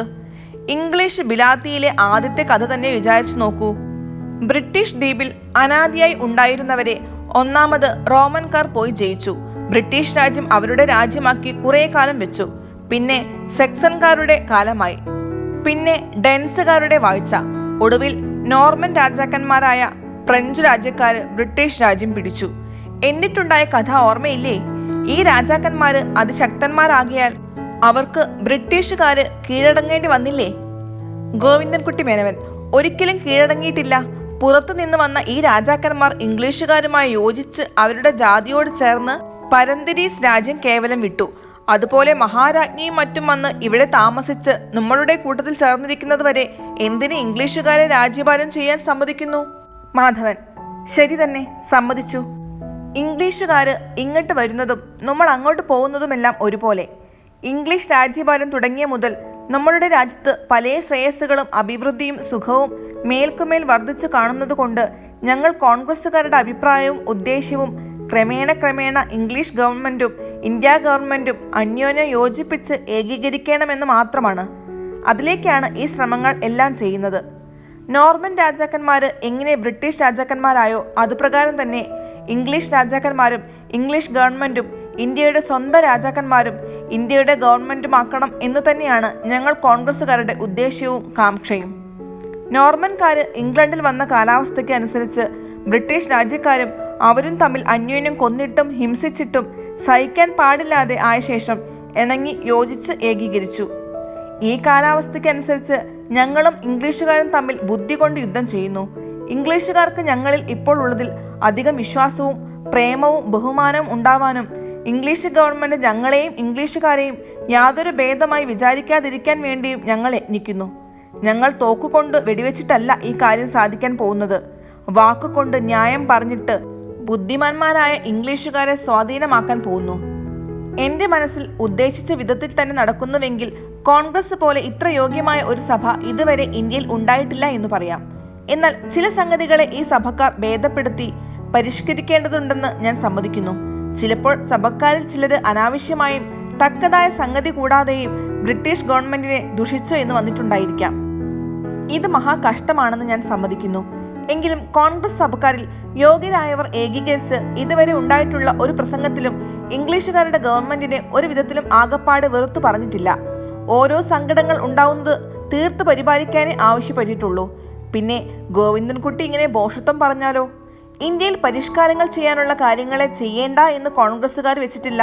പല രോഗങ്ങളും പിടിച്ചു കിടക്കുന്ന ഒരു രോഗിയുടെ സകല രോഗങ്ങളും ഒന്നായിട്ട് ഒരൗഷധം കൊണ്ട് ഒരു സമയം മാറ്റാൻ കഴിയുന്നതല്ല. ഓരോന്നായി ഭേദം വരുത്തേണ്ടി വരും. അങ്ങനെ ഭേദം വരുത്താൻ പാടില്ല. എല്ലാം കൂടി ഒന്നായിട്ട് തന്നെ ഭേദമാക്കുന്ന മരുന്ന് മാത്രമേ സേവിക്കുകയുള്ളൂ എന്ന് ആ രോഗി ഉറച്ചാൽ എല്ലാ രോഗങ്ങളിൽ നിന്നും രോഗി സങ്കടപ്പെടുകയേ ഉള്ളൂ. ഇന്ത്യയിൽ ജാതിഭേദം ഇല്ലാതാക്കുവാൻ ഒരു സഭ കൂടേണ്ട കാലം ഇനിയും ആയിട്ടില്ല. ഇതിനാണ് സമയം ആവാത്തത്. ഗവൺമെന്റിന്റെ മാതിരിയും ചട്ടങ്ങളും നന്നാക്കുന്നത് നാളെ തന്നെ ചെയ്താലും ഗുണമേ ഉണ്ടാകുകയുള്ളൂ. അതിനുള്ള സംഗതി പറയാം. ജാതി എന്ന് ഇന്ത്യയിൽ പറയുന്നതെല്ലാം ഓരോ മതത്തെ ആശ്രയിച്ചിട്ടാണ് മുഖ്യമായി നിൽക്കുന്നത്. ആ മതവിശ്വാസം ഒന്ന് മാത്രമാണ് ഈ ഇംഗ്ലീഷുകാരാൽ ഇനിയും ഇന്ത്യയിൽ നിന്ന് കളവാൻ കഴിയാത്ത ഒരു സാധനം. ദൈവവിശ്വാസവും വന്ദനയും ഓരോ പ്രകാരത്തിൽ ചെയ്യുന്നതിനെ ആശ്രയിച്ച് ജാതി നിൽക്കുന്നത് കൊണ്ട് ആ വിശ്വാസം കളവാൻ കഴിയുമ്പോഴല്ലാതെ ജാതിഭേദം കേവലം വിടുത്താൻ കഴിയുമോ എന്ന് ഞാൻ സംശയിക്കുന്നു. ആ വിശ്വാസം ഇന്ത്യയിൽ നിന്ന് വിടുത്തേണമെങ്കിൽ ഇന്ത്യക്കാരായ ഹിന്ദു മുസൽമാന്മാരുടെ മതാചരണങ്ങളെ ജയിക്കുന്നതായ ഒരു വിശേഷവിധി മതം അവർക്ക് കാണിച്ചു കൊടുത്ത് അതിൽ ശീലിപ്പിക്കണം. അങ്ങനെ ഒരു വിശേഷവിധിയായ മതം കാണുവാനില്ല. അതുകൊണ്ട് ഇന്ത്യ രാജ്യത്തിൽ ഉള്ള മതങ്ങൾക്ക് അനുസരിച്ച് നിൽക്കുന്ന ജാതിക്രമങ്ങൾ ഭേദം ചെയ്യുവാൻ ഇപ്പോൾ ശ്രമിച്ചാൽ സാധിക്കുമോ? സംശയം. എന്നാൽ കാലക്രമം കൊണ്ട് അറിവ് അധികം വർദ്ധിക്കുമ്പോൾ ജാതി സിദ്ധാന്തങ്ങൾ ക്രമേണ കുറഞ്ഞു വരും. ഒടുവിൽ കേവലം നശിച്ചോ എന്നും വരാം. ഇന്ത്യയിൽ ഇപ്പോഴുള്ള സ്ഥിതിയിൽ ജാതിഭേദം ഇല്ലാതാക്കുവാൻ ശ്രമിക്കുന്നത് കേവലം തെറ്റായി വന്നുകൂടുമെന്നും ഞാൻ വിചാരിക്കുന്നു. എന്നാൽ രാജ്യഭാര സംഗതിയെ ഒന്ന് ഓർത്തു നോക്കുക. ഇംഗ്ലീഷുകാർ ഹിമവൽ സേതു പര്യന്തം രാജ്യഭാരം തുടങ്ങിയിട്ട് ഇപ്പോൾ ഏതാണ്ട് ഒരു 100 സംവത്സരമായിട്ടേ ഉള്ളൂ. എങ്കിലും രാജ്യഭാര നീതികളെക്കുറിച്ച് ജനങ്ങൾക്ക് ഈ 100 സംവത്സരങ്ങൾക്കുള്ളിൽ എത്രയധികം അറിവും രുചിയും ഉണ്ടായിട്ടുണ്ടെന്ന് ഗോവിന്ദൻകുട്ടി ഓർത്തു നോക്കൂ. വഴി പോകുന്ന ഒരു കൂലിക്കാരനോടോ മീൻ പിടിക്കുന്ന ഒരു മുക്കുവനോടോ സംസാരിച്ചാൽ കൂടി ഇപ്പോഴത്തെ ഭേദം അറിയാൻ കഴിയും. അവന് സിവിൽ ശാസ്ത്ര തന്ത്രങ്ങളും ക്രിമിനൽ ശാസ്ത്ര തന്ത്രങ്ങളും അറിയാമെന്നല്ല ഞാൻ പറയുന്നത്. ഇംഗ്ലീഷ് രാജ്യഭാരത്തിൽ തൻ്റെ ശരീരത്തിനും മനസ്സിനും തൻ്റെ ഇഷ്ടപ്രകാരം കുറ്റകരമല്ലാത്ത യാതൊന്നിലും വ്യാപരിക്കുന്നതിന് സ്വാതന്ത്ര്യമുണ്ടെന്നുള്ള അറിവ് നിശ്ചയമായി അവന് ഇപ്പോൾ ഉണ്ട്. മുമ്പ് അങ്ങനെയല്ല. സാധാരണ ഇത്ര അറിവുണ്ടായാൽ മതി. സകല സ്വതന്ത്രഭോഗങ്ങൾ അനുഭവിക്കുന്ന ഇംഗ്ലണ്ടിലും അമേരിക്കയിലും മറ്റുമുള്ള സാധാരണ ജനസമുദായത്തിൽ ഇന്ത്യയിലുള്ള സാധാരണ ജനങ്ങൾക്കുള്ള അറിവുകൾ തന്നെ ഈ രാജ്യഭാര വിഷയത്തിലുള്ളൂ. സ്വതന്ത്ര രാജ്യഭാരത്തിന് ഇച്ഛിക്കുന്ന രാജ്യനിവാസികൾ മുഴുവനും ഗ്ലാഡ്സ്റ്റൺ മുതലായവരെ പോലെ രാജ്യഭാര തന്ത്രങ്ങൾ ഗ്രഹിച്ചിരിക്കണമെന്ന് പറയുന്നത് ഭോഷത്വമല്ലേ? രാജ്യഭാരം ബിലാത്തിയിലെ പോലെ ഇന്ത്യയിൽ ചെയ്യണമെങ്കിൽ സ്ത്രീകളെ മുഴുവൻ ഇംഗ്ലീഷ് പഠിപ്പിച്ചിട്ടും ബിലാത്തിയിലെ യന്ത്രങ്ങൾ ഇവിടെ പണിയാറായിട്ടും മറ്റും വേണമെന്ന് പറയുന്നതും ഭോഷത്വമാണ്. പിന്നെ ഗോവിന്ദൻകുട്ടി പറയുന്നു, ഹിമവൽ സേതു പര്യന്തമുള്ള ജനങ്ങൾ ഇംഗ്ലീഷ് രാജാവിനെ അടങ്ങി നിൽക്കുന്നത് അങ്ങനെ നിന്നില്ലെങ്കിൽ വെടികൊണ്ട് കണ്ണു വീഴ്ച പോവും എന്ന് ഭയപ്പെട്ടിട്ടാണെന്ന്. ഇത് ഏറ്റവും തെറ്റായ ഒരു അഭിപ്രായമാണ്. ഇംഗ്ലീഷുകാരുടെ ശക്തി ഇന്ത്യയിലുള്ള കള്ളന്മാർക്കും ദുഷ്ടന്മാർക്കും അസത്തുക്കൾക്കും ഭയത്തെയും നല്ല ജനങ്ങളുടെ ഉള്ളിൽ ബഹുമാനത്തെയും ജനിപ്പിക്കുന്നത് ശരിയാണെങ്കിലും രാജ്യം മുഴുവനും ഇങ്ങനെ ഒതുങ്ങി നിൽക്കുന്നതും ഇംഗ്ലീഷ് ഗവൺമെന്റ് പ്രജാപരിപാലനം ചെയ്യുന്നതിനുള്ള യോഗ്യത ഹേതുവായി പ്രജകൾക്ക് ആ ഗവൺമെന്റിനോടുള്ള പ്രിയ നിമിത്തമാണെന്നുള്ളതിലേക്ക് എനിക്ക് സംശയമില്ല. ഇംഗ്ലീഷ് ഗവൺമെന്റ് മുമ്പ് നമ്മൾക്കുണ്ടായിരുന്ന രാജാക്കന്മാരെ പോലെ അനീതിയും അക്രമവും കാണിച്ച് ജനോപദ്രവം ചെയ്തിരുന്നുവെങ്കിൽ ഇതിന് എത്രയോ മുമ്പ് ഇംഗ്ലീഷ് ഗവൺമെന്റ് ഇന്ത്യയിൽ ഇല്ലാതെ വരുമായിരുന്നു. അതിന് സംശയമില്ല. പിന്നെ ഗോവിന്ദൻകുട്ടി പറയുന്നത് ഞങ്ങൾ ഇംഗ്ലീഷിൽ പ്രസംഗിക്കുന്നതും മറ്റും പ്രസംഗക്കാർ എന്ന കീർത്തിക്ക് വേണ്ടി മാത്രം എന്നാണ്. അങ്ങനെയുള്ള കീർത്തി ഉണ്ടാവണമെന്ന് ഞങ്ങൾക്ക് ആഗ്രഹം ഇല്ലെന്നില്ല. പക്ഷെ അതിന് മാത്രമായി പ്രസംഗിക്കുന്നതാണെന്ന് പറയുന്നതാണ് അബദ്ധം. ഈ പ്രസംഗങ്ങൾ എല്ലാം എത്രയോ ആവശ്യമായിട്ടുള്ളതാണെന്ന് മാത്രമല്ല, അതുകളെ കൊണ്ട് പലവിധ പ്രയോജനങ്ങൾ ഇന്ത്യക്ക് ഈ ചുരുങ്ങിയ കാലത്തിനുള്ളിൽ തന്നെ ഉണ്ടായിട്ടുമുണ്ട്. ഓരോന്നായി ഞാൻ എണ്ണി പറഞ്ഞു തരാം. ഒന്നാമത്, ഇപ്പോൾ ബിലാത്തിയിലുള്ള നിഷ്പക്ഷവാദികളായ മഹാന്മാർക്ക് ഇന്ത്യയിൽ നല്ല പഠിപ്പും സാമർഥ്യവും ഉള്ളവർ പലരും ഉണ്ടെന്ന് പൂർണ്ണ ബോധ്യമായിരിക്കുന്നു. ഇത് ഈ വക പ്രസംഗങ്ങൾ ഉണ്ടാക്കിയ ബോധ്യമാകുന്നു. രണ്ടാമത്, ഈ ബോധ്യമുണ്ടായതിനാൽ കോൺഗ്രസ് സഭയെ രക്ഷപ്പെടുത്തി നിലനിർത്തണമെന്നുള്ള ആഗ്രഹം പല ഇംഗ്ലീഷുകാർക്കും ഉണ്ടായിത്തീർന്നിരിക്കുന്നു. മൂന്നാമത്, പ്രസംഗങ്ങളുടെ വിശേഷത കൊണ്ട് ഇന്ത്യയിലുള്ള ബഹുയോഗ്യരായ ജനങ്ങൾ മുൻപ് കോൺഗ്രസിനോട് അനിഷ്ടത്തെയോ അനാസ്ഥയെയോ കാണിച്ചതിനെ മാറ്റി കോൺഗ്രസിനെ ബഹുമാനിച്ച് കോൺഗ്രസിന്റെ ഇഷ്ടന്മാരായി തീർന്നിരിക്കുന്നു. ഇങ്ങനെ പലവിധ ഗുണങ്ങൾ ഇത്ര ക്ഷണത്തിൽ ഇന്ത്യക്ക് വേണ്ടി സമ്പാദിച്ചത് യുക്തിമാന്മാരും സമർത്ഥന്മാരുമായ വാഗ്മികളുടെ അതിവിശേഷമായ പ്രസംഗങ്ങളാണ്. ന്യായമായ വിധം കുറെ കാലം ഈ കോൺഗ്രസ് നടക്കുന്നുവെങ്കിൽ സംശയം കൂടാതെ ഇംഗ്ലണ്ടിൽ പ്രജകൾക്ക് ഗവൺമെന്റിൽ നിന്ന് ഉണ്ടാവുന്ന ഗുണങ്ങൾ ഇന്ത്യക്കും ഉണ്ടാവും എന്നുള്ളതിന് എനിക്ക് സംശയമില്ല. പിന്നെ ഈ പ്രസംഗങ്ങളെപ്പറ്റി വൃഥാ കണ്ടക്ഷോഭം എന്ന് ഗോവിന്ദൻകുട്ടി പറയുന്നത് എത്ര ഭോഷത്വമാണ്. എന്നാൽ ചിലപ്പോൾ ഈ കോൺഗ്രസ് സഭക്കാരിൽ ചിലരും ചില ന്യൂസ് പേപ്പറുകളും സഭക്കാരോ അവരുടെ സ്നേഹിതന്മാരോ എഴുതിയിട്ടുള്ള ചില പുസ്തകങ്ങളും അനാവശ്യമായും അസത്യമായും ഇന്ത്യയിൽ ഇപ്പോൾ നടക്കുന്ന ഗവൺമെന്റിനെ കുറിച്ച് ദൂഷ്യാരോപണം ചെയ്യുന്നുണ്ടെന്ന് ഞാൻ സമ്മതിക്കുന്നു. ഇത് വലിയ ഒരു തെറ്റാണ്. ഇത് ഇന്ത്യയുടെയും കോൺഗ്രസിന്റെയും വലിയ നിർഭാഗ്യമെന്നേ പറയാനുള്ളൂ. ഇത് വർദ്ധിച്ചു വരുന്നുണ്ടെങ്കിൽ കോൺഗ്രസിന് തന്നെ ഒടുവിൽ ഇത് നാശകരമായി തീരുന്നതുമാണ്. മഹാബുദ്ധിശാലിയായ സർ ഓക്ലൻ കോൾവിൻ സായിപ്പവറുകൾ, മിസ്റ്റർ എയോ ഹ്യൂം സായിപ്പവറുകൾക്ക് കോൺഗ്രസ്സുകാർ ചിലപ്പോൾ ഇന്ത്യ ഗവൺമെന്റിനെ കുറിച്ച് ചെയ്ത ദോഷാരോപണങ്ങളെക്കുറിച്ച് വളരെ യുക്തിയായും ഭംഗിയായും എഴുതിയ ഒരു കത്തിനെ ഞാൻ വായിച്ചിരുന്നു. ആ മഹാനായ സായിപ്പവറുകൾ ആ കത്തിൽ കാണിച്ച സംഗതികളെ വായിച്ച് ഞാൻ വ്യസനിച്ചു പോയി. നമ്മൾക്കിപ്പോഴുള്ള ഇന്ത്യ ഗവൺമെന്റ് നമ്മൾക്ക് കഴിയുന്ന ഗുണമെല്ലാം ചെയ്യണമെന്ന് വളരെ താല്പര്യത്തോടും ശ്രദ്ധയോടും ഇരിക്കുമ്പോൾ അവർ ചെയ്യുന്നത് അനാസ്ഥയായും ദുഷ്ടവിചാരത്തോടു കൂടിയുമാണെന്ന് ചിലർ പറയുന്നത് കഷ്ടമല്ലേ? ഇംഗ്ലീഷ് ഗവർണർമാരും രാജ്യഭാരാധികാരികളും വളരെ ക്ഷമാഗുണമുള്ളവരല്ലായിരുന്നുവെങ്കിൽ ഇങ്ങനെയുള്ള അവമാനകരമായ പ്രസ്താവങ്ങൾ കേട്ട് അവരെങ്ങനെ സഹിക്കും? നമ്മളെ എങ്ങനെ സ്നേഹിക്കും? ഈ വക ചില ദോഷങ്ങൾ നമ്മളുടെ ചില ആളുകൾക്ക് ഉണ്ടായിരുന്നില്ലെങ്കിൽ കോൺഗ്രസ് ഇതിനു മുൻപ് ഇതിലും ശക്തിയുള്ളതായി തീരുമായിരുന്നു. ലോർഡ് ഡഫ്രിൻ എന്ന പ്രഭു ഗവർണർ ജനറലായിരുന്ന കാലത്ത് ആദ്യത്തിൽ അദ്ദേഹത്തിന് കോൺഗ്രസിനെ അതിപ്രീതിയായിരുന്നു. ഒടുവിൽ ഗവൺമെന്റിനെ കുറിച്ച് കോൺഗ്രസിലെ ചില കൂട്ടര് അനാവശ്യമായും അസംഗതിയായും ദോഷങ്ങൾ പറയുന്നത് കേട്ട് അദ്ദേഹം വിഷാദിക്കേണ്ടി വന്നു. എൻ്റെ എല്ലായ്പ്പോഴുമുള്ള വിചാരവും ദൈവത്തോടുള്ള പ്രാർത്ഥനയും നമ്മുടെ ഈ കോൺഗ്രസ് സഭക്കാർ ഇപ്പോൾ ഇന്ത്യയുടെ ഭാഗ്യവശാൽ കിട്ടിയിട്ടുള്ള ഈ ഇംഗ്ലീഷ് ഗവൺമെൻറ്റിനെ അനാവശ്യമായും അസംഗതിയായും അസത്യമായും ദുഷിക്കാതെ ഇന്ത്യയുടെ അഭിവൃദ്ധിക്ക് വേണ്ടിയുള്ള യത്നങ്ങൾ ചെയ്ത് ഇന്ത്യയെ ഇംഗ്ലണ്ട് പോലെ സ്വതന്ത്രതയുള്ള രാജ്യമാക്കി തീർക്കണമേ എന്നാകുന്നു. ഇപ്പോഴത്തെ ഗവൺമെൻറ്റിനെ അനാവശ്യമായും അസത്യമായും ദുഷിക്കാതെ ഈ കാര്യം സാധിക്കാൻ പല വഴികളും ഞാൻ കാണുന്നുണ്ട്. ഇന്ത്യക്കാർക്ക് ഗുണം വരരുത് എന്നോ ഇന്ത്യക്കാർ എല്ലായ്പ്പോഴും ഇംഗ്ലീഷുകാരുടെ അടിമകളായി ഇരിക്കണമെന്നോ ഇംഗ്ലീഷ് ഗവൺമെൻറ്റിന് ഒരു കാലത്തും വിചാരമുണ്ടാകിയില്ല. അത് പ്രത്യക്ഷമായ കാര്യമാണ്. ഇതായിരുന്നു അവരുടെ വിചാരമെങ്കിൽ നമ്മൾക്ക് അവരെ പോലെ പഠിപ്പും അറിവും ഉണ്ടാക്കി വയ്പാൻ കഴിഞ്ഞ 100 കൊല്ലങ്ങളായി ഇത്രയെല്ലാം അവർ ഉത്സാഹിക്കുന്നതല്ലായിരുന്നു. അതുകൊണ്ട് അവരുടെ ഉദ്ദേശം നമ്മളെ അവരെ പോലെ തന്നെ യോഗ്യരാക്കി വെക്കണമെന്നാണെന്ന് കുട്ടികൾക്കും കൂടി ബോധ്യമാവുന്നതാണ്. എന്നാൽ അങ്ങനെയാണ് അവരുടെ ഉദ്ദേശമെന്ന് ഓർത്ത് നമ്മളിൽ പഠിപ്പും അറിവുമുള്ളവർ ഗുണങ്ങൾ താനേ വരുമെന്ന് നിശ്ചയിച്ച് സ്വസ്ഥന്മാരായിരിക്കരുത്. നമ്മളുടെ സ്ഥിതി മേൽക്കുമേൽ നന്നാക്കുവാൻ ന്യായമായ വിധം എല്ലാ ശ്രമങ്ങളും എല്ലായ്പ്പോഴും ചെയ്തു വരേണ്ടതാണ്. അതിനാണ് ഈ കോൺഗ്രസ് സഭ കൂടിയിട്ടുള്ളത്. ഇങ്ങനെയൊരു സഭ ഏറ്റവും ആവശ്യമായിട്ടുള്ളതാണ്. ഗവൺമെന്റ് ചെയ്യുന്ന സകല പ്രവൃത്തികളും ഇന്ത്യക്ക് ദോഷകരമായിട്ടാണെന്ന് ഈ സഭ ഒരിക്കലും പറയുകയില്ല. ആരെങ്കിലും അതിൽ ചിലപ്പോൾ പറയുന്നുവെങ്കിൽ അവൻ ഭ്രാന്തനാണെന്ന് ഞാൻ പറയും.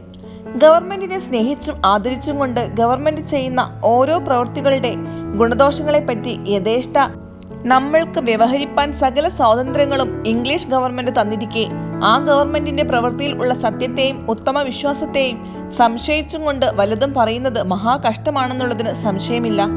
അതുകൊണ്ട് ഈ കോൺഗ്രസ് ഗവൺമെന്റിന്റെ ഉത്തമ വിശ്വാസ്യതയെയും നിഷ്കന്മഷതയെയും പറ്റി ദുഷിക്കുന്നുണ്ടെങ്കിൽ അത് സഭയുടെ നാശത്തിന് മാത്രമാണെന്ന് ഞാൻ തീർച്ചയായും സമ്മതിക്കുന്നു. എല്ലാ പ്രവൃത്തിയും സത്യത്തോടു കൂടി ചെയ്യണം. സത്യമില്ലാഞ്ഞാൽ പിന്നെ ഒരു പ്രവൃത്തിയും ശ്രേയസ്കരമായി വരാൻ പാടില്ല. പിന്നെ ഗോവിന്ദൻകുട്ടി പറയുന്നത് ഇന്ത്യക്കാർക്ക് ധനമില്ല, ഒരുമയില്ല, സത്യമില്ല, ഉത്സാഹമില്ല എന്നും മറ്റുമാണ്. ഇതിൽ ചിലതിൽ കുറെ നേരുണ്ടായിരിക്കാം. ഒരുമയില്ലെങ്കിൽ ഈ കോൺഗ്രസ് ഇങ്ങനെ നടക്കുന്നതല്ല. ഇത്ര വലുതായ ഒരു രാജ്യത്ത് ഇപ്പോൾ കാണുന്നത് പോലെയുള്ള ഒരുമയും ചേർച്ചയും ഇംഗ്ലീഷ് ഭാഷാ നിമിത്തം ഉണ്ടായതാണ്. ഇനിയും ഈ ഭാഷ പരക്കുന്നതോടുകൂടി ഒരുമ വർദ്ധിച്ചു വരും.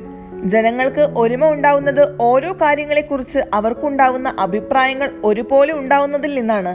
അറിവുണ്ടാവുമ്പോൾ മുഖ്യമായ സംഗതികളിൽ എല്ലാം അഭിപ്രായങ്ങൾ സാമാന്യം ഒരുപോലെ തന്നെ ഉണ്ടാവാനേ പാടുള്ളൂ. സത്യമില്ല എന്ന് ഗോവിന്ദൻകുട്ടി പറഞ്ഞതുകൊണ്ട് ഇന്ത്യ നിവാസികളെ അനാവശ്യമായി അപകീർത്തിപ്പെടുത്തി എന്ന് മാത്രം ഞാൻ പറയുന്നു.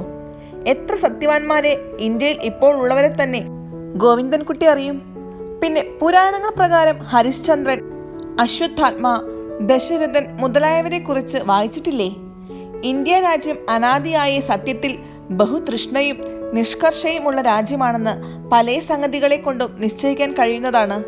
അങ്ങനെയിരിക്കുമ്പോൾ ദ്രുതഗതിയായി സത്യമില്ലാത്തവരാണ് നമ്മൾ എന്ന് ഗോവിന്ദൻകുട്ടി പറഞ്ഞു കളഞ്ഞത് കേട്ട് എനിക്ക് വളരെ വ്യസനം തോന്നുന്നു. ഉത്സാഹമില്ലെന്ന് ഗോവിന്ദൻകുട്ടി പറഞ്ഞതും നേരല്ല. പഠിപ്പാനും അറിവുകൾ കിട്ടുവാനുമുള്ള ഉത്സാഹം ഇന്ത്യയിൽ ക്രമേണ വർദ്ധിച്ചു വരുന്നു എന്നുള്ളതിന് എനിക്ക് സംശയമില്ല.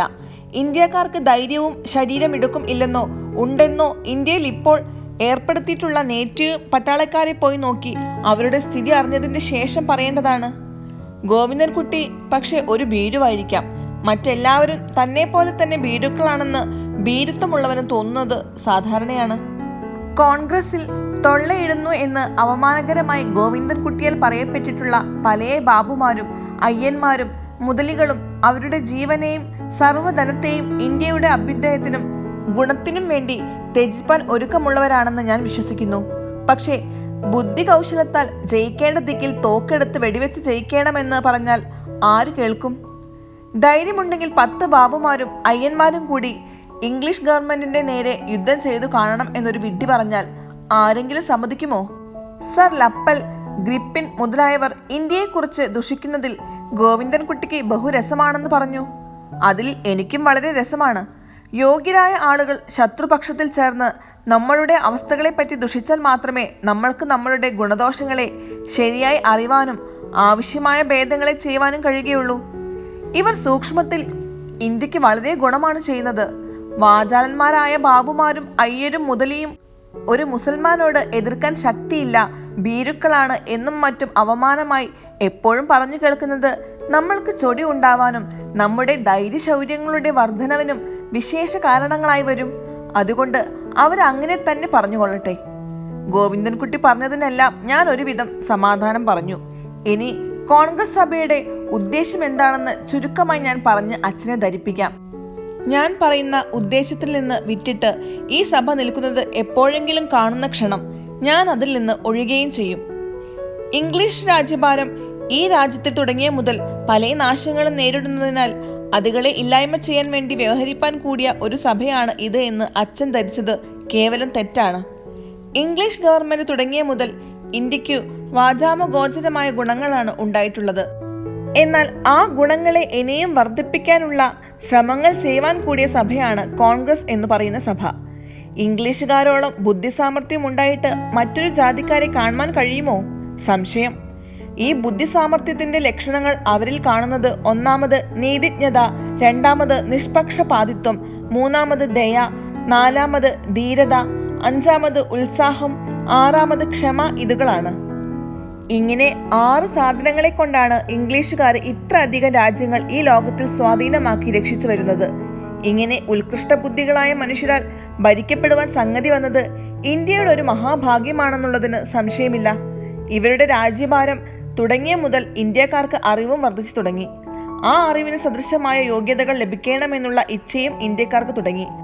ആ ഇച്ഛകളെ നിവർത്തിപ്പാൻ ഇംഗ്ലീഷുകാരോട് ആവശ്യപ്പെട്ടാൽ അവര് ന്യായാനുസൃതമായി ചെയ്യുമെന്നുള്ള പൂർണ്ണ വിശ്വാസം ഞങ്ങൾക്കുണ്ടാകിയാൽ ആ അപേക്ഷകളെ യുക്തിയുക്തങ്ങളായ സംഗതികളോട് കൂടി ചെയ്യുവാൻ വേണ്ടി ചേർന്നിട്ടുള്ള സഭയാണ് കോൺഗ്രസ് സഭ. ഇംഗ്ലീഷുകാർ എല്ലായ്പ്പോഴും എല്ലാ സംഗതികളിലും മനുഷ്യർക്ക് സ്വാതന്ത്ര്യം ഉണ്ടായിരിക്കേണ്ടതാണെന്നുള്ള അഭിപ്രായക്കാരാണ്. ആ അഭിപ്രായം വളരെ സംഗതികളിൽ മനുഷ്യ സമുദായത്തിലെ ക്ഷേമത്തിനനുസരിച്ച് അവർ നടത്തിയും വരുന്നുണ്ട്. ഇപ്പോൾ ഇംഗ്ലീഷ് ബിലാത്തിയിൽ ഒരു മനുഷ്യനും മറ്റൊരു മനുഷ്യന്റെ അടിമയാണെന്ന് വിചാരിക്കുകയില്ല. ഒരു മനുഷ്യനും ഏകശാസനയായി ഒന്നും മറ്റുള്ള മനുഷ്യരെ പറ്റി ചെയ്യുവാൻ കഴിയുകയില്ല.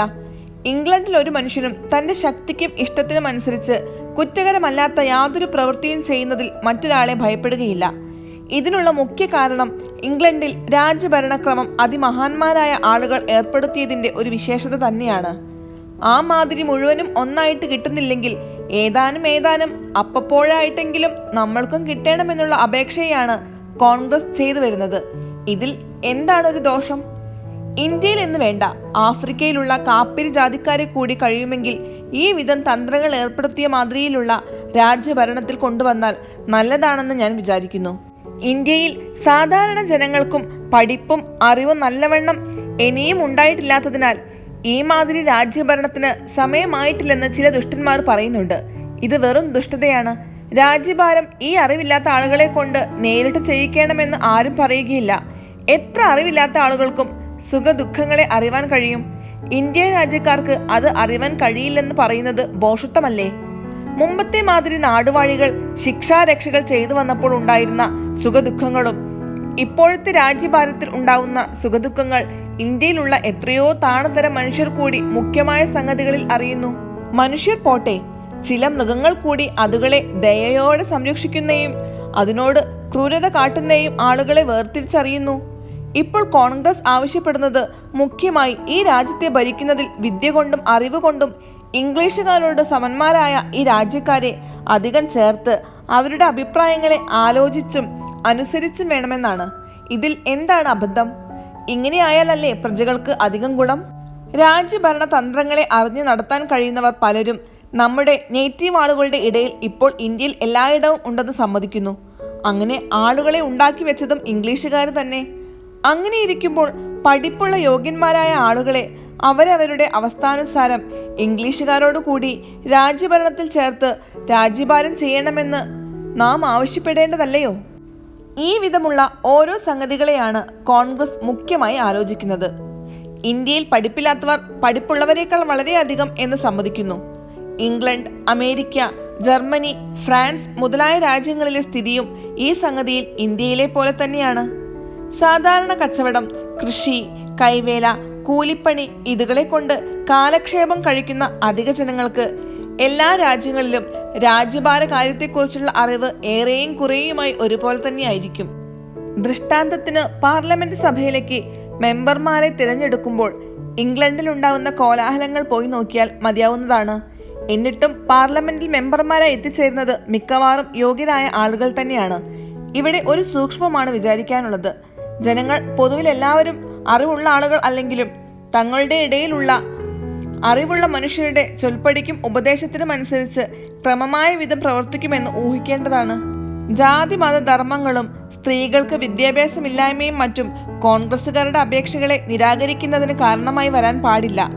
ഇന്ത്യ രാജ്യത്തിൽ നികുതി കെട്ടുക, ജനങ്ങളെ ശിക്ഷാരക്ഷ ചെയ്യുക, രാജ്യശ്രീയെ പോഷിപ്പിക്കുക, ഈ വക പലവിധമായ രാജ്യഭാര കാര്യപ്രവർത്തികളിൽ ഇന്ത്യക്കാരെ തന്നെ അധികം ഉപയോഗിക്കേണ്ടതാണെന്ന് നിഷ്പക്ഷപാതികളായ ഇംഗ്ലീഷുകാർക്ക് തന്നെ ബിലാത്തിയിൽ ഇപ്പോൾ പൂർണ്ണ അഭിപ്രായം ഉണ്ടായി അവർ തന്നെ ആ അഭിപ്രായം നടത്തുവാൻ പല ശ്രമങ്ങളും ചെയ്തു വരുന്നു.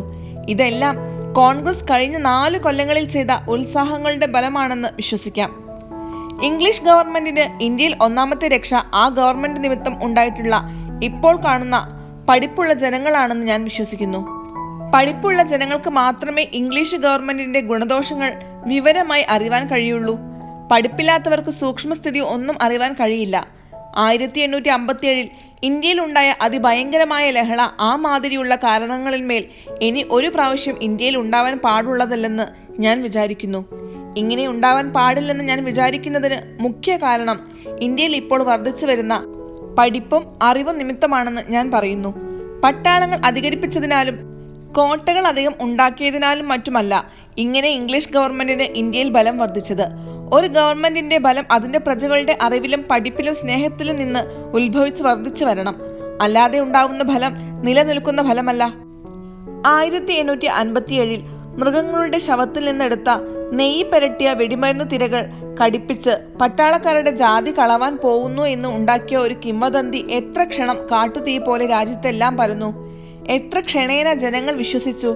ഇംഗ്ലീഷ് ഗവൺമെന്റ് അങ്ങനെ ദുഷ്ടതയായി പ്രവർത്തിക്കുന്ന ഒരു ഗവൺമെന്റ് അല്ലെന്ന് പറഞ്ഞ് സാധാരണ ജനങ്ങളെ ധരിപ്പിക്കാൻ അന്ന് അറിവുള്ളവർ ഇന്ത്യയിൽ വളരെ ചുരുക്കമായി പോയതിനാൽ ദുഷ്ടന്മാരുണ്ടാക്കി തീർത്ത ഈ ബോഷ്ക്ക് ക്ഷണേന ജനങ്ങൾ വിശ്വസിച്ചു. ഇക്കാലം ഇംഗ്ലീഷ് ഗവൺമെന്റിനെ കൊണ്ട് ഇങ്ങനെ ഒരു നുണ പറഞ്ഞാൽ എത്ര ക്ഷണം അത് കളവാണെന്ന് ജനങ്ങൾക്ക് ബോധ്യപ്പെടും. ഇതിന് എന്ത് കാരണം? ജനങ്ങളുടെ ഇടയിൽ ഇംഗ്ലീഷ് ഗവൺമെന്റിന്റെ സൂക്ഷ്മ തത്വങ്ങൾ അറിയുന്ന പലരും ഇപ്പോൾ ഇന്ത്യയിൽ പലയിടങ്ങളിലും ഉണ്ടാകിയാൽ ഈ വക നുണകളൊന്നും പരക്കാൻ അവർ സമ്മതിക്കുകയില്ല. ഇതുതന്നെ കാരണം. ഇങ്ങനെയാണ് കാര്യത്തിന്റെ സൂക്ഷ്മസ്ഥിതി. എന്നിട്ടും ദുഷ്ടന്മാരായ അല്പം ചില മനുഷ്യര് ഇംഗ്ലീഷ് ഗവൺമെന്റിനെ അസത്യമായി ദുഷിക്കുന്നത് കൊണ്ട് പഠിപ്പുള്ള എല്ലാവരും ഇംഗ്ലീഷ് ഗവൺമെന്റിനോട് വിരോധമാണെന്ന ഒരു ധാരണ ഉണ്ടായിത്തീരുന്നത് കണ്ട് ഞാൻ വ്യസനിക്കുന്നു. ഇംഗ്ലീഷുകാരെ നമ്മൾ ന്യായമല്ലാതെ ബഹുമാനിക്കുകയും ഭയപ്പെടുകയും ചെയ്യണമെന്ന് യോഗ്യന്മാരായ ഇംഗ്ലീഷുകാർ ആരും ആവശ്യപ്പെടുന്നില്ല. രാജ്യത്ത് ഇപ്പോഴുള്ള ഗവൺമെന്റ് തന്നെ മതിയെന്ന് അച്ഛൻ പറയുന്നതിൽ ഞാൻ യോജിക്കുന്നില്ല.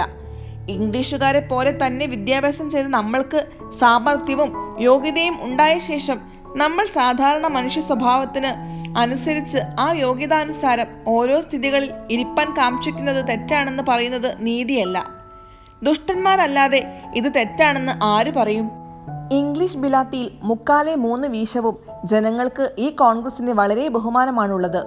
ഇപ്പോൾ ഇംഗ്ലീഷ് പഠിച്ച് ഉയർന്ന തരം പരീക്ഷകൾ ജയിച്ച് രാജ്യഭാരതന്ത്രത്തിൽ പരിശ്രമിച്ച് അതിൽ അതിസമർത്ഥന്മാരായി ഇംഗ്ലീഷുകാരോട് സമന്മാരായിരിക്കുന്ന നമ്മളുടെ ആളുകൾ തങ്ങളുടെ ശ്ലാഘ്യതയ്ക്കനുസരിച്ച പദവിക്ക് ഗവൺമെന്റിനോട് ആവശ്യപ്പെടുമ്പോഴും ഇന്ത്യ രാജ്യത്ത് ഇപ്പോൾ നടക്കുന്ന രാജ്യഭാര ക്രമങ്ങളിൽ ജനസമുദായത്തിന്റെ ഗുണത്തിന് ചില ഭേദങ്ങൾ ചെയ്യണമെന്ന് പറയുമ്പോഴും ദാരിദ്ര്യദശയിൽ എത്താൻ പോകുന്ന ഈ രാജ്യത്തിലെ പണം ഗവൺമെന്റ് ചിലവിടുന്നതിലും പണം എടുപ്പിക്കുന്നതിലും ഇപ്പോൾ വെച്ചിട്ടുള്ള ചട്ടവട്ടങ്ങളിൽ ചില ഭേദങ്ങൾ ചെയ്യാതിരുന്നാൽ അത് രാജ്യത്തിന് നാശകരമായി വരുമെന്ന യുക്തിയുക്തങ്ങളായ സംഗതികളോടുകൂടി രാജ്യത്തിൽ പ്രമാണപ്പെട്ടും ജനസമ്മതന്മാരായുമുള്ള പഠിപ്പുള്ളവർ ഒരു സഭയായി കൂടി ഗവൺമെന്റിനോട് പറയുമ്പോഴും നിങ്ങളെല്ലാം ജാതി ഒന്നല്ല, ഒന്നാമത് ജാതി ഒന്നാക്കിൻ, രണ്ടാമത് നിങ്ങളുടെ പെണ്ണുങ്ങളെ വിദ്യ പഠിപ്പിക്കിൻ, തീനും കുളിയും ആചാരങ്ങളും പഴയ മാതിരിയുള്ളതെല്ലാം കളയുവിൻ, ഇരുമ്പ് ചക്രങ്ങളും തൂശിയും ഉണ്ടാക്കാൻ പഠിക്കിൻ, എന്നിട്ട് ഈ സംഗതിയെക്കുറിച്ച് സംസാരിച്ചാൽ മതി എന്ന് ഗോവിന്ദൻകുട്ടിയെ പോലെയുള്ള വിഡ്ഢികൾ മറുപടി പറയുന്നതായാൽ അത് നിസ്സാരമായ മറുപടിയാണെന്ന് അച്ഛന് തന്നെ തോന്നുകയില്ലയോ? ഗോവിന്ദൻകുട്ടി മേനവൻ: മാധവൻ ഇപ്പോൾ പറഞ്ഞ മാതിരിയിലാണ് കോൺഗ്രസിന്റെ സ്വഭാവമെങ്കിൽ ഞാൻ പറഞ്ഞതിൽ അധികം ഭാഗവും തെറ്റാണെന്ന് ഞാൻ സമ്മതിക്കാം. എന്നാൽ സൂക്ഷ്മസ്ഥിതി അങ്ങനെ അല്ലെന്ന് ഞാൻ വിചാരിക്കുന്നു. കോൺഗ്രസുകാരുടെ പല പ്രസംഗങ്ങളും ഞാൻ വായിച്ചിട്ടുണ്ട്. ആ പ്രസംഗങ്ങളിൽ 3/4 വീശവും ഇപ്പോഴുള്ള ബ്രിട്ടീഷ് ഗവൺമെന്റിനെ വളരെ സ്നേഹത്തോടും പ്രേമത്തോടും ശ്ലാഘിച്ചതായി ഞാൻ കണ്ടില്ല. അതുകൾ വായിച്ചപ്പോൾ ഇംഗ്ലീഷുകാരോട് സഭക്കാർക്കൊരു വെറുപ്പുള്ളതുപോലെ തോന്നി. മാധവൻ: അത് ഗോവിന്ദൻകുട്ടി വായിച്ച് മനസ്സിലാക്കിയെടുത്ത തെറ്റാണ്. ഇംഗ്ലീഷുകാരെ വെറുത്തിട്ടാണെങ്കിൽ ഇപ്പോൾ ബിലാത്തിയിൽ ഈ കോൺഗ്രസിന് ഇത്ര ബഹുമാനമുണ്ടാവുമോ? ഗോവിന്ദൻകുട്ടി മേനവൻ: ബിലാത്തിയിൽ കോൺഗ്രസിന്റെ സ്ഥിതി അറിവില്ലാത്തവർക്കേ അതിനെപ്പറ്റി ബഹുമാനമുള്ളൂ. ലോർഡ് ഡഫ്രിൻ മുതലായ മഹാന്മാർക്ക് കോൺഗ്രസിനെ ബഹുപുച്ഛമാണ്. മാധവൻ: ഒരിക്കലുമല്ല. എന്നാൽ ഞാൻ മുമ്പ് പറഞ്ഞ പ്രകാരം ചില ദ്രുതഗതിക്കാരുടെ തുമ്പില്ലാത്ത പ്രസംഗങ്ങളാലും മറ്റും ലോർഡ് ഡഫ്രീന് കുറേ മുഷിച്ചൽ ഉണ്ടായിയെങ്കിലും കോൺഗ്രസിനെ ഞാൻ പറഞ്ഞ വിധമുള്ള സ്ഥിതിയിൽ ലോർഡ് ഡഫ്രീന് വളരെ ബഹുമാനമാണുള്ളത് എന്ന് ഞാൻ വിചാരിക്കുന്നു. അധികം ഗുണങ്ങൾ കിട്ടാൻ വേണ്ടി അതുവരെ കിട്ടിയ ഗുണങ്ങളൊന്നും സാരമില്ലെന്ന് ഒരുവൻ തൻ്റെ യജമാനനോട് പറയുമ്പോൾ അദ്ദേഹത്തിന് സുഖക്കേടുണ്ടാവുന്നത് മനുഷ്യ സ്വഭാവമല്ലേ? ഇത്ര മാത്രമേ ലോർഡ് ഡഫ്രിൻ മുതലായ പ്രഭുക്കൾക്ക് അനിഷ്ടമുള്ളൂ. ഇന്ത്യയിലെ നിവാസികളിൽ യോഗ്യരായ ആളുകളെ രാജ്യഭാര കാര്യങ്ങളിൽ ഇപ്പോൾ ഉള്ളതിൽ അധികം പ്രവേശിപ്പിച്ച് പരിശ്രമിപ്പിക്കണമെന്നു തന്നെയാണ് യോഗ്യരായ സകല ഇംഗ്ലീഷുകാരുടെയും അഭിപ്രായം. ലോർഡ് ഡഫ്രീനും ഇതുതന്നെയാണ് അഭിപ്രായം. അങ്ങനെ ഇരിക്കുമ്പോൾ കോൺഗ്രസിനെ അവർക്ക് അനിഷ്ടമായി വരാൻ പാടില്ല. എന്നാൽ ഞാൻ പറഞ്ഞ സ്ഥിതിയിൽ നിന്ന് കോൺഗ്രസ് വിട്ട് അനാവശ്യമായും അസത്യമായും ബ്രിട്ടീഷ് ഗവൺമെന്റിനെ നിന്ദിക്കുന്ന കാലം ഞാൻ കോൺഗ്രസിന്റെ ഒരു സ്നേഹിതൻ ആയിരിക്കില്ല, നിശ്ചയം. സർ ഓക്കഡ് കൊൾവിൻ സാഹിബ് അവരുടെ കത്തിൽ പറയുന്ന പ്രകാരമുള്ള ചീത്തയായ നടപടികൾ ഈ സഭയ്ക്ക് ഇനിയും ഉണ്ടാവുന്നുണ്ടെങ്കിൽ അത് സഭയുടെ അധപതനത്തിന്റെ ഹേതുവായി വരുമെന്ന് ഞാൻ വിചാരിക്കുന്നു. ഗോവിന്ദ പണിക്കർ: നേരം കുറെ അധികമായി എന്ന് തോന്നുന്നു. എനിക്ക് ഉറക്കു വരുന്നു. അങ്ങനെ തന്നെ എന്ന് മാധവനും ഗോവിന്ദൻകുട്ടി മേനവനും പറഞ്ഞ് ഉറങ്ങുകയും പിറ്റേ ദിവസത്തെ വണ്ടിക്ക് ബൊംബായിൽ നിന്ന് മലയാളത്തിലേക്ക് പുറപ്പെടുകയും ചെയ്തു.